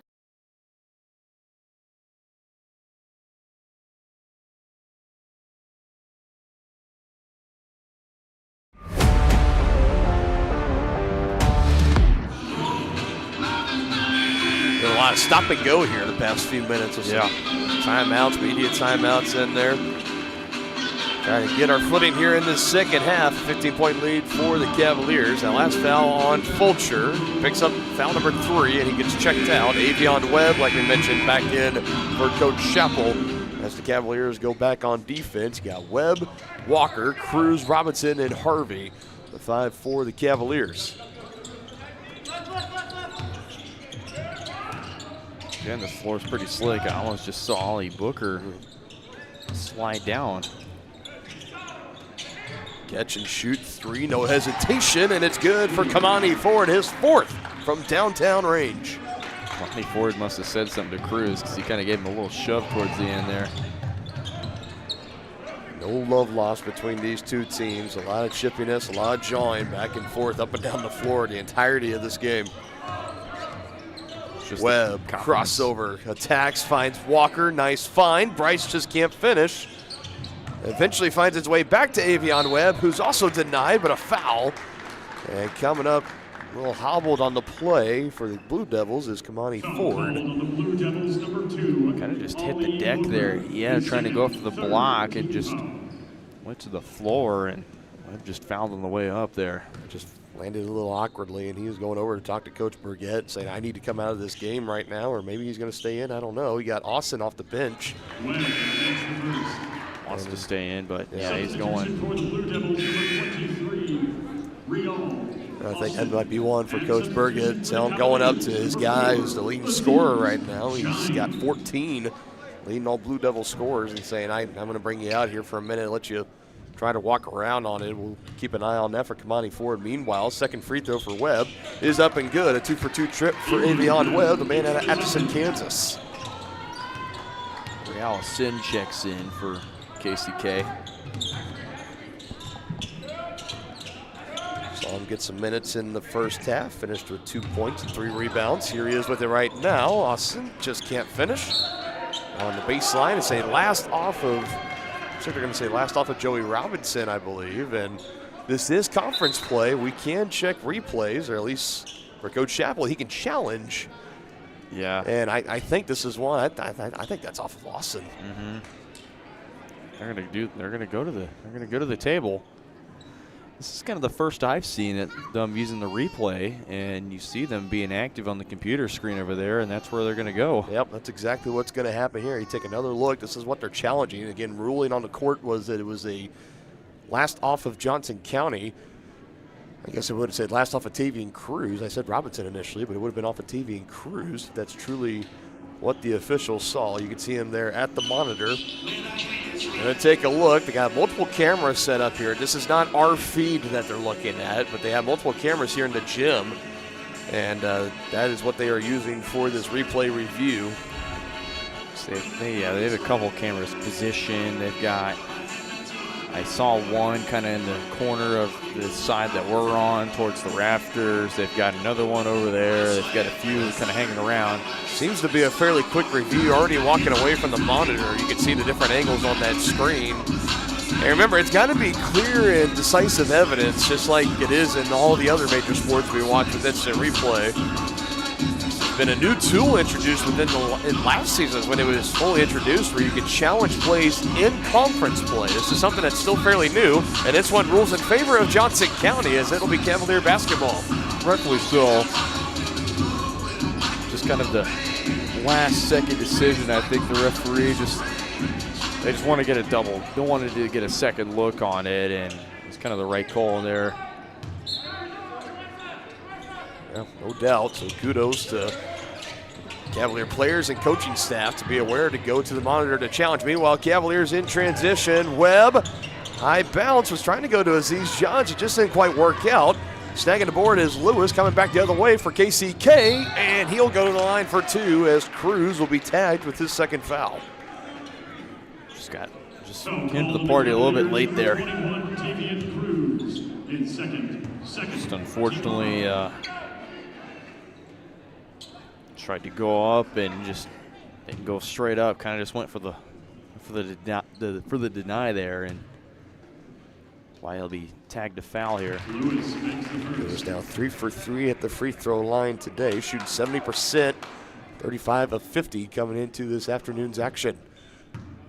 This is going to be a key for the Blue Devils if they want to try to continue to climb themselves back into this game. You got to make your free throws, and Lewis has done that so far. Perfect on all 4 attempts, and he's got 11. KCK knows that they're in this game. That's why they're going to go to this full-court press. How many teams have pressed Johnson County that much? And yeah, Cavaliers working right through it, well coached in that area. They just left an option wide open. Robinson going to be aggressive, drives in on Austin. He hands to Webb, who's fouled as Booker tried to poke it away from behind.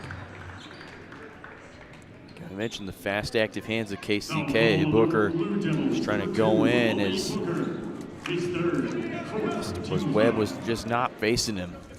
Team foul number 4 on KCK, something to remember. 3 away from putting Johnson County in the bonus as we're just a little over the 14-minute mark. On the way, deep 3, splash down for Avion Webb. Had enough space on that one. Just immediately pulls the trigger there, why not? You want a chance to extend your lead, do it in that kind of fashion. There's the new career high in assists for Cruz at 5 and 3 more for Avion Webb in double figures with 12. Can't answer for KCK. Empty possession stacking up for the Blue Devils. Robinson for the back-to-back, but it's too strong. Things would have gotten crazy right in front of that Johnson County bench, rooting on their guy, but just a little strong. Cavaliers still up by 15. Maybe a bit of a heat check moment there. The 13-foot jumper good there for Ollie Booker. Already working quick out of the press. Yeah, you can tell this is something that they are pretty well coached in, I believe. The way they've been able to handle the full court pressure. Crossed the way to the far corner. A little short there for Webb. Might have been deflected by Booker. Hard to tell. And Webb just takes it away, but still able to be controlled by KCK. And the left-hand finish, no good for Lewis. Nice job by Tavian Cruz to stay with the basketball. Here they come. Harvey will peel it back out. Running right through the chest of Washington. He hands to Joey. On a drive, give back, Cruz. He wants a 3. Can't get a 3. But Jean's on the offensive board and had it knocked out of his hands. I love the style that KCK's playing, or Johnson County's playing with, giving KCK a taste of their own medicine, just playing fast, furious, aggressive, just doing their best job of being able to get right position, right time, and just get a quick basket. Substitutions in, 3 to be exact for KCK among them, and back in, a good sight for Blue Devil fans. Number 5, Kamani Ford, who left after tweaking his ankle after landing a little awkwardly on a blocked shot attempt or a rebound attempt. He's back out there looking to be okay, putting all pressure back on both of his ankles. Just hopping, skipping, jumping. All along the waterfall. Brown Eyed Girl? No. Nah. Sha-la-la-la. Yeah. Oh, yeah. Morrison, yeah. Yeah. I didn't know if that was a little too old for you. Oh, or I'm talking here like I'm only 3 or 4 years older than you, but I think I've heard enough music in my 20 years of life. I figured you had. I just, for a second, I was like, oh no. I'll tell you right now, my mom, a lot of the times in the car would be from the 80s almost, like 80s, 90s music was kind of her groove. My groove kind of now is like 2000s, kind of my genre. Yeah. Well, yours too, of course, but kind of the 2005 era. Throw out a name, Avril Lavigne. Who would have thought we'd be talking about 80s and 90s music on the broadcast today? I didn't, but I'm glad we are. As Fulcher went 2 for 2 on that last trip, 57-42. Cavaliers continue to build on this double-digit lead. Don't forget the 2000s. That was a good decade. It was a great year. Great decade for sure. Country music, alternative, pop, whatever you want. 2000s, it had it all. Hispanic music. Yep. Rebound here for Fulcher. Coming up short on the lay-in was Ford.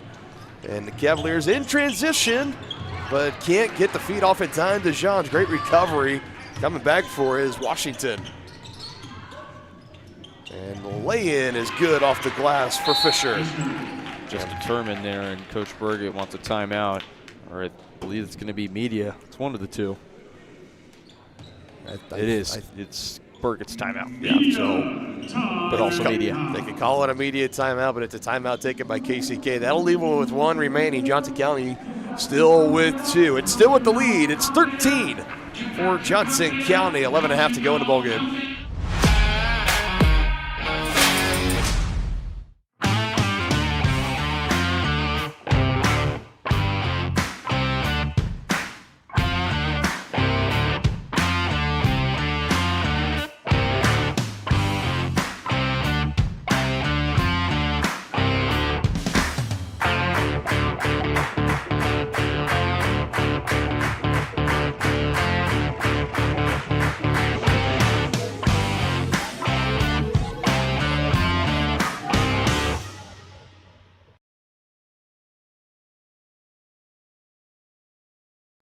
Hi, I'm Dr. Aaron Stowe with Martin City Animal Hospital, located just minutes east of 135th and State Line Road. At Martin City Animal Hospital, we provide cutting-edge diagnostic services, including digital radiology, ultrasound, and in-house same-day blood work.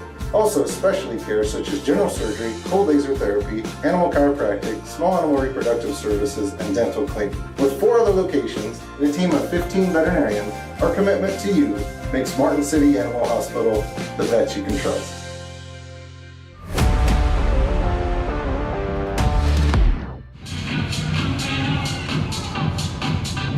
Music references aside for the time being, we'll see where this remaining 11:38 takes us in the second half. 57-44, Cavaliers with the lead. Still working for some full court pressure here from KCK. Dylan Funk, Brendan Boland here with you on a Saturday afternoon. Closing out our doubleheader coverage today on Johnson County Sports Live. Women's team for Johnson County, big-time winners, 50-plus points against the Blue Devils, and a double-digit lead here. Closing in on the halfway mark of the second half for the number 3 team, Johnson County Cavaliers, as Fulcher just can't finish, but how about that?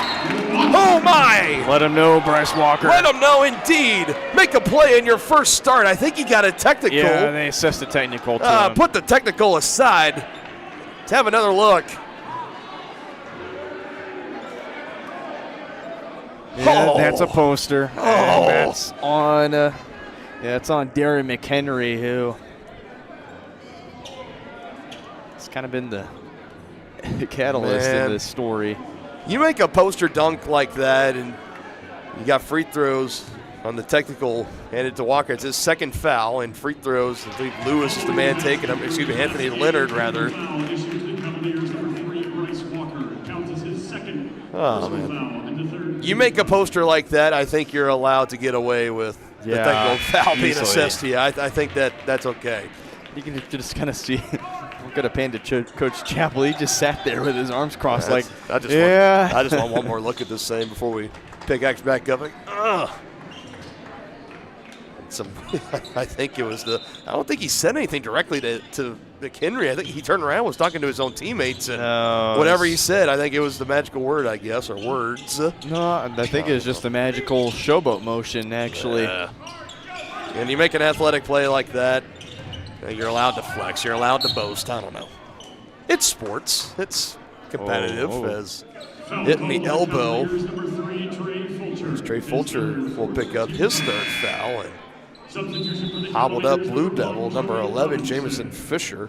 Yeah, he's holding on to that elbow. I think he might want to head out. Yeah, he is. And that doesn't feel good. Going down for a loose ball on the hardwood and you just hit that elbow just right. You lose all feeling. I think you and I were just talking about, have you ever popped your elbow a little bit before? Hitting your elbow on the hardwood before, that doesn't feel good either. Makes you lose some feeling. Wait till I get the stoppage before I tell the story. Oh, boy. Shot on the way, no good. Can't make it over Robinson, but Joey able to collect the board. So long story short, was that quick trip getting drinks before I made my way to the gym. As one Midwesterner does. Yeah. Oh, got close. Got close to Tavian Cruz. Oh, Tristan has to make the unfortunate announcement again. I think it's somebody taking pictures in the rafters. Yeah. Second warning we've had today, one for each game of no flash photography. No flash photography at museums and here at the Fieldhouse at Johnson County Community College. You can take that to the bank. A rebound shy of a new season high for Trey Fulcher. Mason can't knock down the wide open look. Robinson the rebound, though. Yep. I was already looking ahead. I could see it. 7th rebound for Joey. A couple of them being offensive boards. Here's Harvey. Extra pass. Mason to Fulcher. 2 seconds, 1 second. Fulcher has to put a shot up, and it's no good. That's a shot clock violation. Coach Chappell giving a round of applause to his team, moving the ball around. 61-46, over halfway through this game. So you were stopping at Quick Trip. You were getting drinks. Yeah. And so Ghost has the new Welch's Grape Cran. I don't mean to give it a personal. Yeah. Oh, okay. It tastes exactly like it's so good anyways. They had some, it was kind of towards the back, so I stood on my tippy toes, reached back to try and get it, and all of a sudden, I reached back too much to the point where I just felt my elbow pop, and I managed to grab it, fight through the pain, reach back, and I'm just in pain, and I can't feel my elbow for a few seconds. And that's a sacrifice for the Welch's Grape, man. Yeah. That's what you got to do. Mind you, this man saying on his tippy toes, 6'3", if not 6'3 and a half. 6'3", yeah. Next to me. How high did they have that drink up there at Quick Trip? My goodness. They had to have it in the back stock in the fridge. You had to reach through. Top shelf. I mean, everybody's trying to try it because Top it's shelf a new release. corner? Yeah, new release. Goodness gracious. Well, I think it was halfway through. They just hadn't pushed all their drinks forward yet. It's kind of one of those scenarios, you know. I get you. Well, good to see your elbow and everything else still it's intact. fine. I can operate this camera just fine. 61-47, moving along here. Free throws. Last for KCK, missing on the back end. Johnson County back to work. Fulcher will attack, just can't finish. Another rebound for McHenry. Ooh. Booker hit the deck there. They want to pass it off at the last second. Here's a 3 on the way, and it's good for Leonard. It's a nice job by Leonard, just keeping with the pattern, getting that 3 after, kind of looked a little sluggish there from KCK, just doing a nice job of getting that big 3-pointer. Props to the devs for moving the ball around. Webb, long 3 can't answer, and for KCK, they can take it under 10 on this possession. They want to. Leonard for back-to-back, but it's too strong. Another offensive rebound, going up, can't finish. Cruz fighting for the board, and he gets it for Johnson County. That was Malik Lewis who was trying to fend off for the rebound, and Cruz eventually wins the battle. Cavaliers hold on to the lead by 11, and stepping on the baseline on the drive is Webb, and that's a turnover, 8:06 to go. As you will have Gavin Harvey checking back in for Coach Chappell. In the middle of all the fun we've been having here in the second half, for Johnson County, we're close to putting up a 20-point lead. Now it's down to 11, and you get a big basket here on this possession for KCK. You bring it back to under 10 and maybe get some momentum going. With 8 minutes still to go, this game is just not quite over yet. Still plenty of time. Yeah, last close game was Iowa Central, but before that, you go back to Southeast, a 92-87 game there in Nebraska. Good contest from Robinson, but can't track down the board. Nobody got a body on McHenry. He's looking for some help. Robinson on him like a cape and nearly throws it away. Ali Booker is good. Ali Booker, his specialty is just run up, get a floater to go. Seen him do that a few times, just been unsuccessful right there. It's a nice floater from Ali Booker. For the first time since the opening minutes of the second half, the Blue Devils are within 9. Fulcher, good head fake. Trey Fulcher, count the buckets. Fulcher just driving in beautifully right there. Go back to that rebound. Yeah, catch it low block, just go up strong there, and just catch Washington napping there under the basket. That's a 6-team foul on the way for putting Johnson County in the bonus. And one free throw on the other side for Trey Fulcher. Coming up next.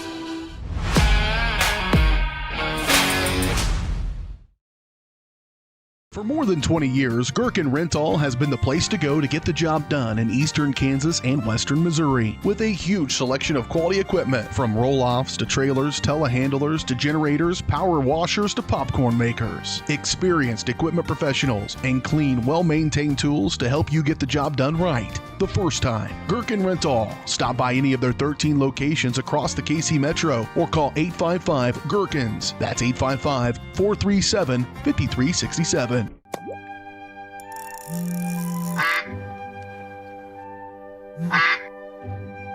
Oh, shoot!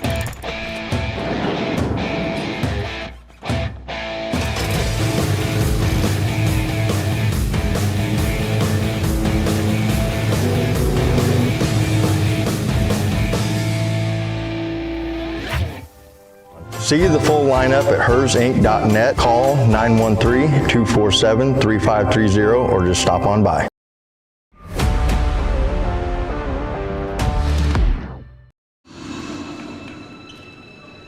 It's sandstorm, isn't it?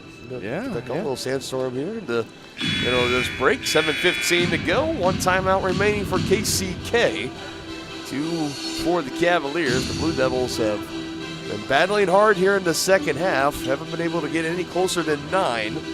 Got an and one free throw here for Trey Fulcher, coming to an end on what is another terrific performance for him. Starter of 8 straight games now. Looking for his 14th point to the ball game here at the free throw line. Just one of those unfortunate scenarios where Fulcher normally came off the bench for Webb, kind of vice versa now. Due to an injury on Avion Webb that had him out for a couple games. First missed free throw of the game previously was 2 for 2 for Trey Fulcher, and the lead will stay at 11. Under 7 to go now in the game.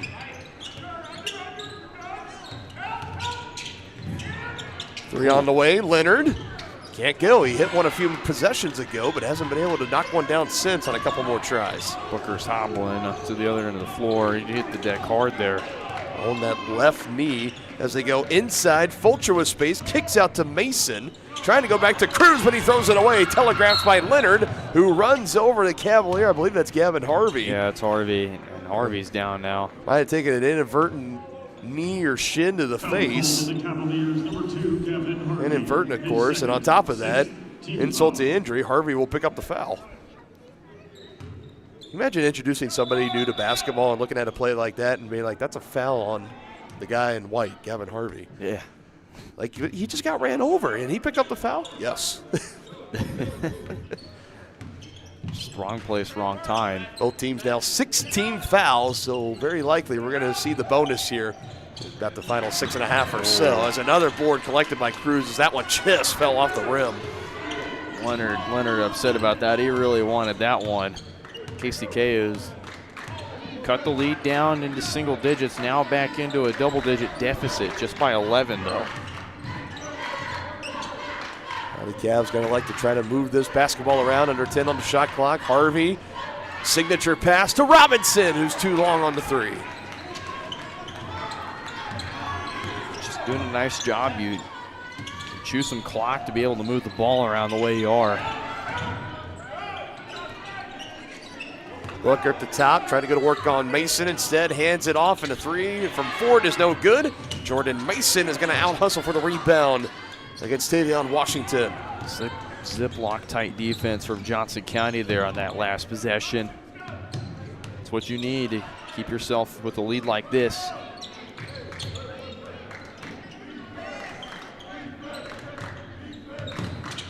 KCK has switched from zone to a man. 3, Cruz, you bet! Can't leave the guy open. He could score from the outside the arc too. His second three-point basket. He opened the game with a 3, and he hits that one to take him to 10 points in the game. Another game of 10 or more points for Tavion Cruz. Call him walking double-double for pretty a reason. Much. It was one of the best outstanding freshmen last year in the conference. It was average a double-double. I think 12 points, 10 rebounds is what it was a season ago. Well, technically 9.9 rebounds, but I'll round up. I'll say that's pretty much a double-double every game on average, and he's pretty much almost about the same stride for stride as far as his numbers and total production at this point in the season compared to last. He's been phenomenal. The kid out of Bonner Springs, Kansas, home of the 5A Bonner Springs Braves. Went to the state title, or went to a state appearance last year, first time since 1984.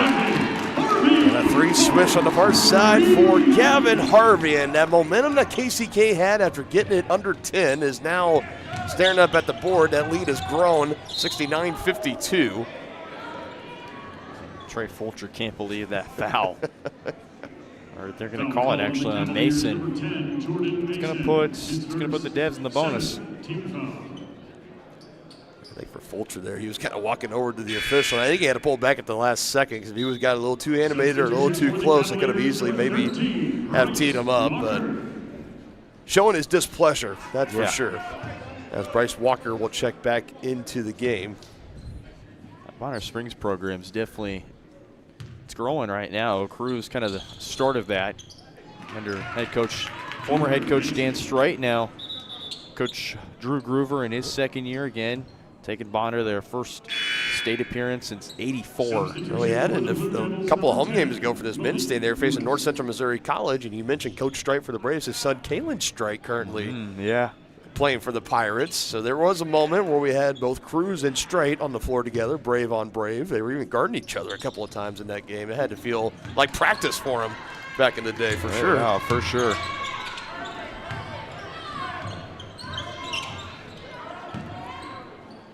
There's also Caleb Doss as well, another guy I mentioned, kind of that great team. 8 points down the game for Joey Robinson as Tavian Cruz continues to rack up the assists, a new season high of 5.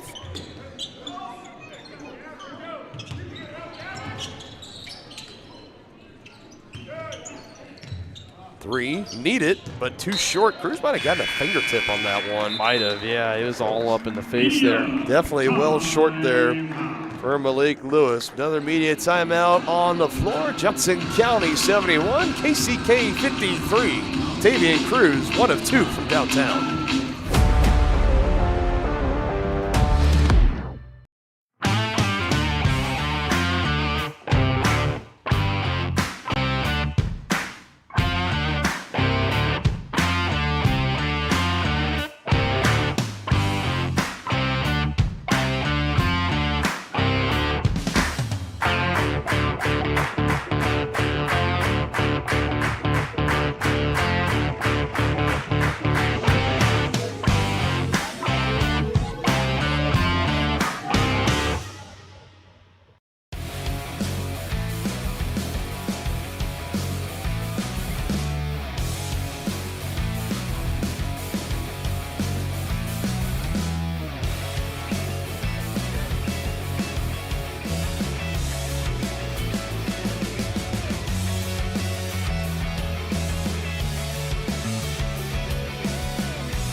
Cavaliers up 18 against KCK, their largest lead of the ball game. Dylan Funk, Brendan Boland here.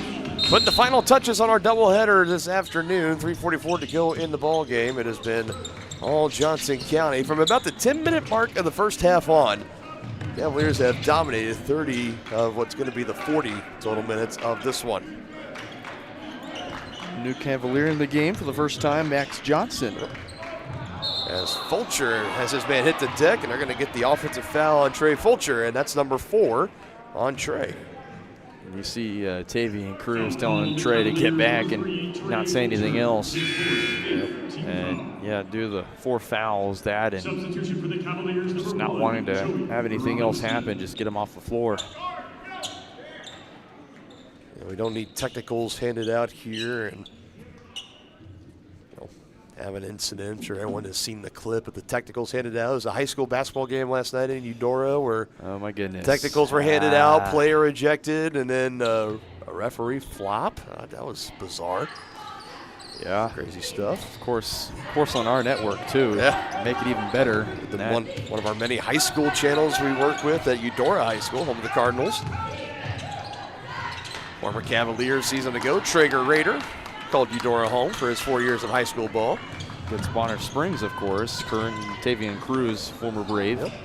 don't have a channel at Bonner Springs. Don't have a channel at Bonner Springs. We'll say to David Walker, the head of the media department there at yeah. Bonner Springs High. They got a great student-run broadcast group, so shout out to them. They do a great job. And they've been easy to work with. But on that topic, the original video, 2.2 million views, and then it's getting shared all over the place. I mean, you see names, Barstool being one. Pat McAfee might have chimed in on it too. Like, I haven't watched the show today, if he even aired. I think just on social media. By Monday, I guarantee you it's going to come up on the Pat McAfee show. Yeah.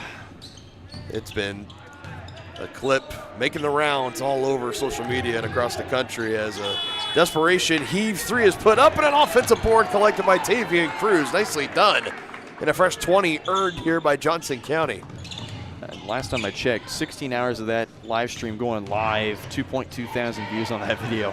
I have to check the numbers again. Leonard, nice Euro step adjustment in midair, but can't get the finish. Avion Webb with the rebound. He brings it across the timeline, and the clock is the friend of the Cavaliers right now, as they will not mind trying to burn up as much of this remaining 2 minutes and change.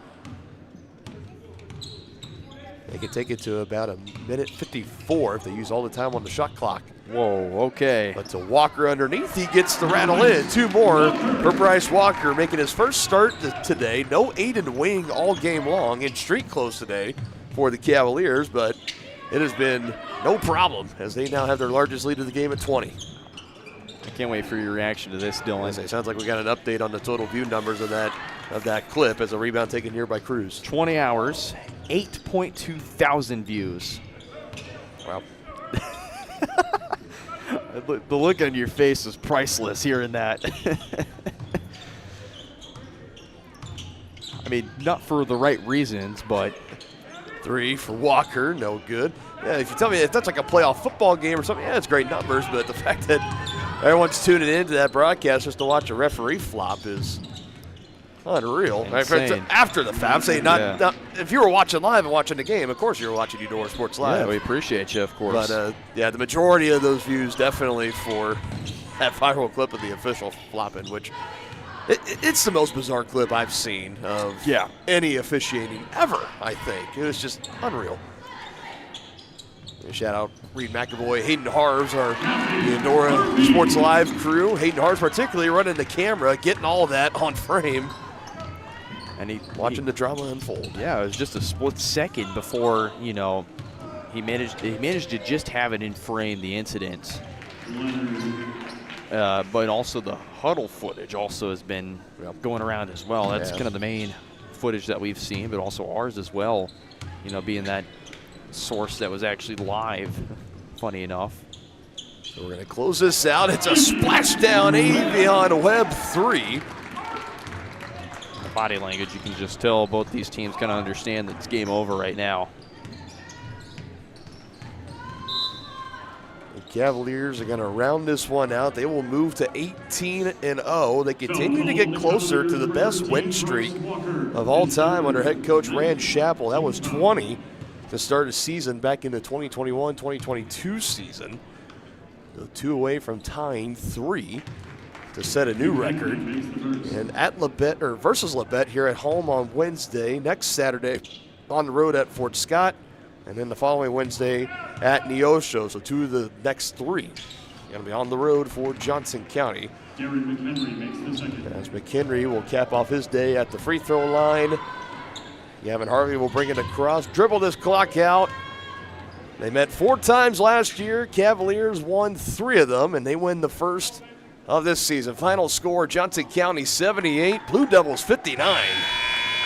And the final buzzer, the score is Kansas City, Kansas 59.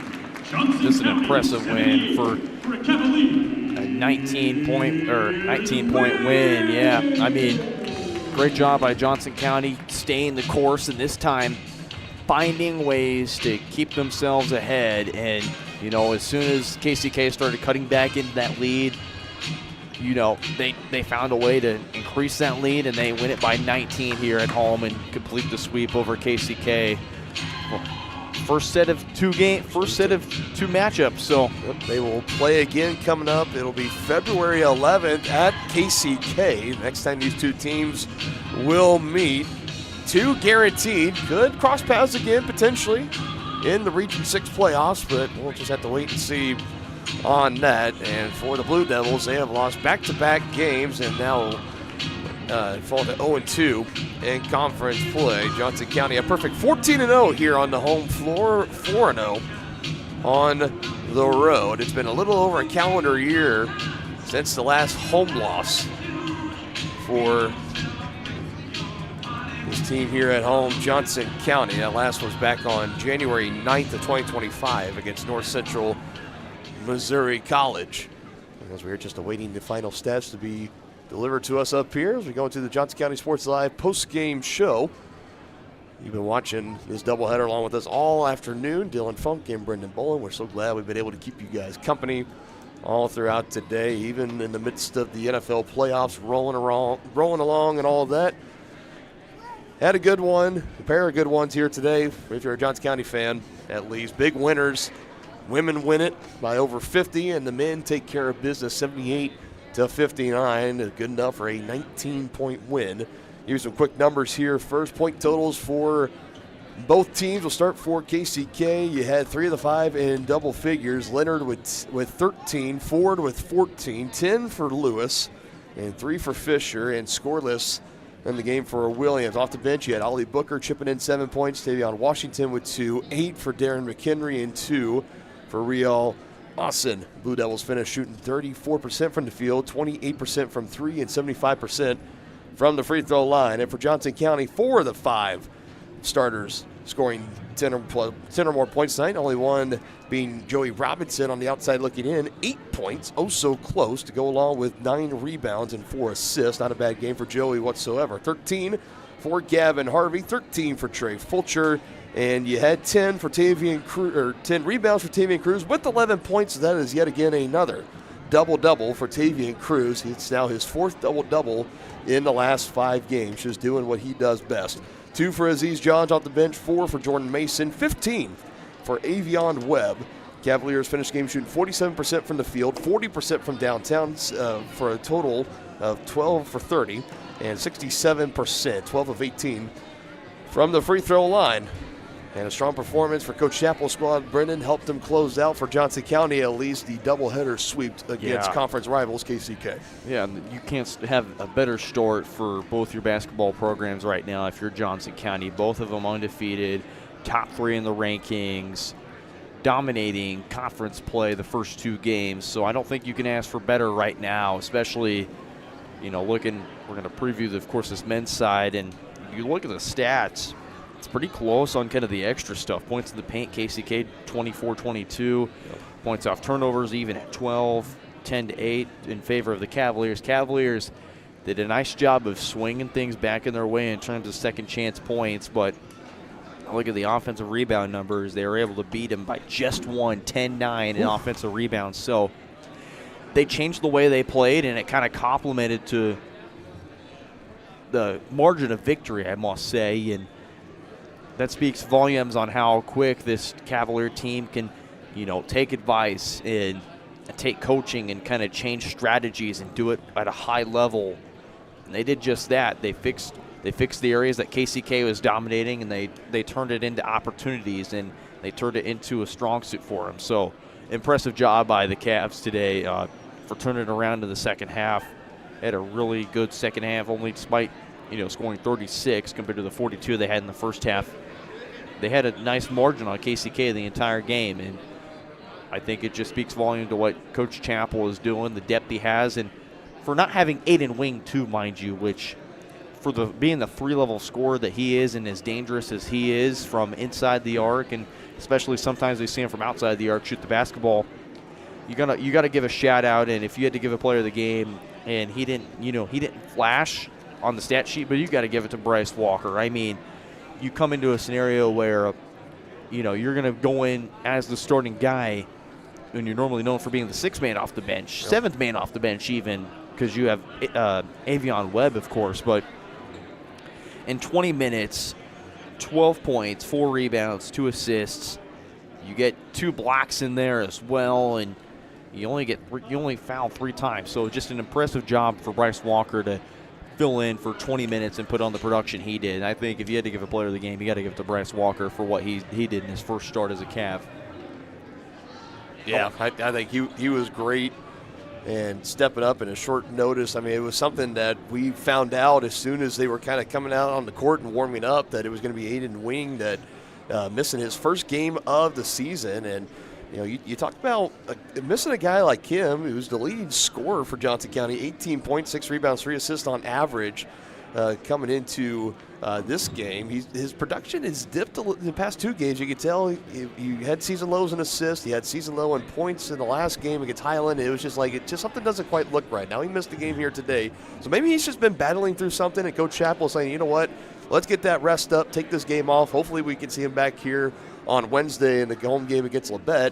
But, if not, we mentioned the depth for Coach Chappell, right? The past years, especially last year, I mean, you had the big highlight-worthy guys in your starting lineup, but outside of that depth didn't go quite as deep, not enough when it got to those postseason games where if you needed to rely on somebody, if a starter or two was having an off night, who was going to step up? You didn't quite have that as much last year. This year you do, and this time it was the turn for Bryce Walker to step up and have a good game. Jordan Mason gave you some good minutes, too, for how fairly limited he's been this season. And then you still got Tavian Cruz and Joey Robinson, Gavin Harvey doing what they do best as well. So just another example of being able to adapt on the fly and next man up mentality here for Coach Chappell. It was Bryce Walker's time today, and he did quite a phenomenal job. So that's going to close out our coverage here today on a Saturday afternoon. I want to thank you all for joining us here on Johnson County Sports Live, as we will be back on Wednesday, the home doubleheader against Labette. I believe first tip in that one will be around 5, 6 o'clock for the women's side, and the men's will play 20 minutes after the conclusion of that game. Are you here Wednesday with me? Is it somebody else? I guess we'll find out. I'll be here for sure. Somebody will be on the color headset with me as well. That is when we will see you all next year alongside Brendan Boland, the rest of our entire outstanding crew here at Johnson County Sports Live. I'm Dylan Funk saying so long, and we will see you next time here on your home of the Johnson County Cavaliers.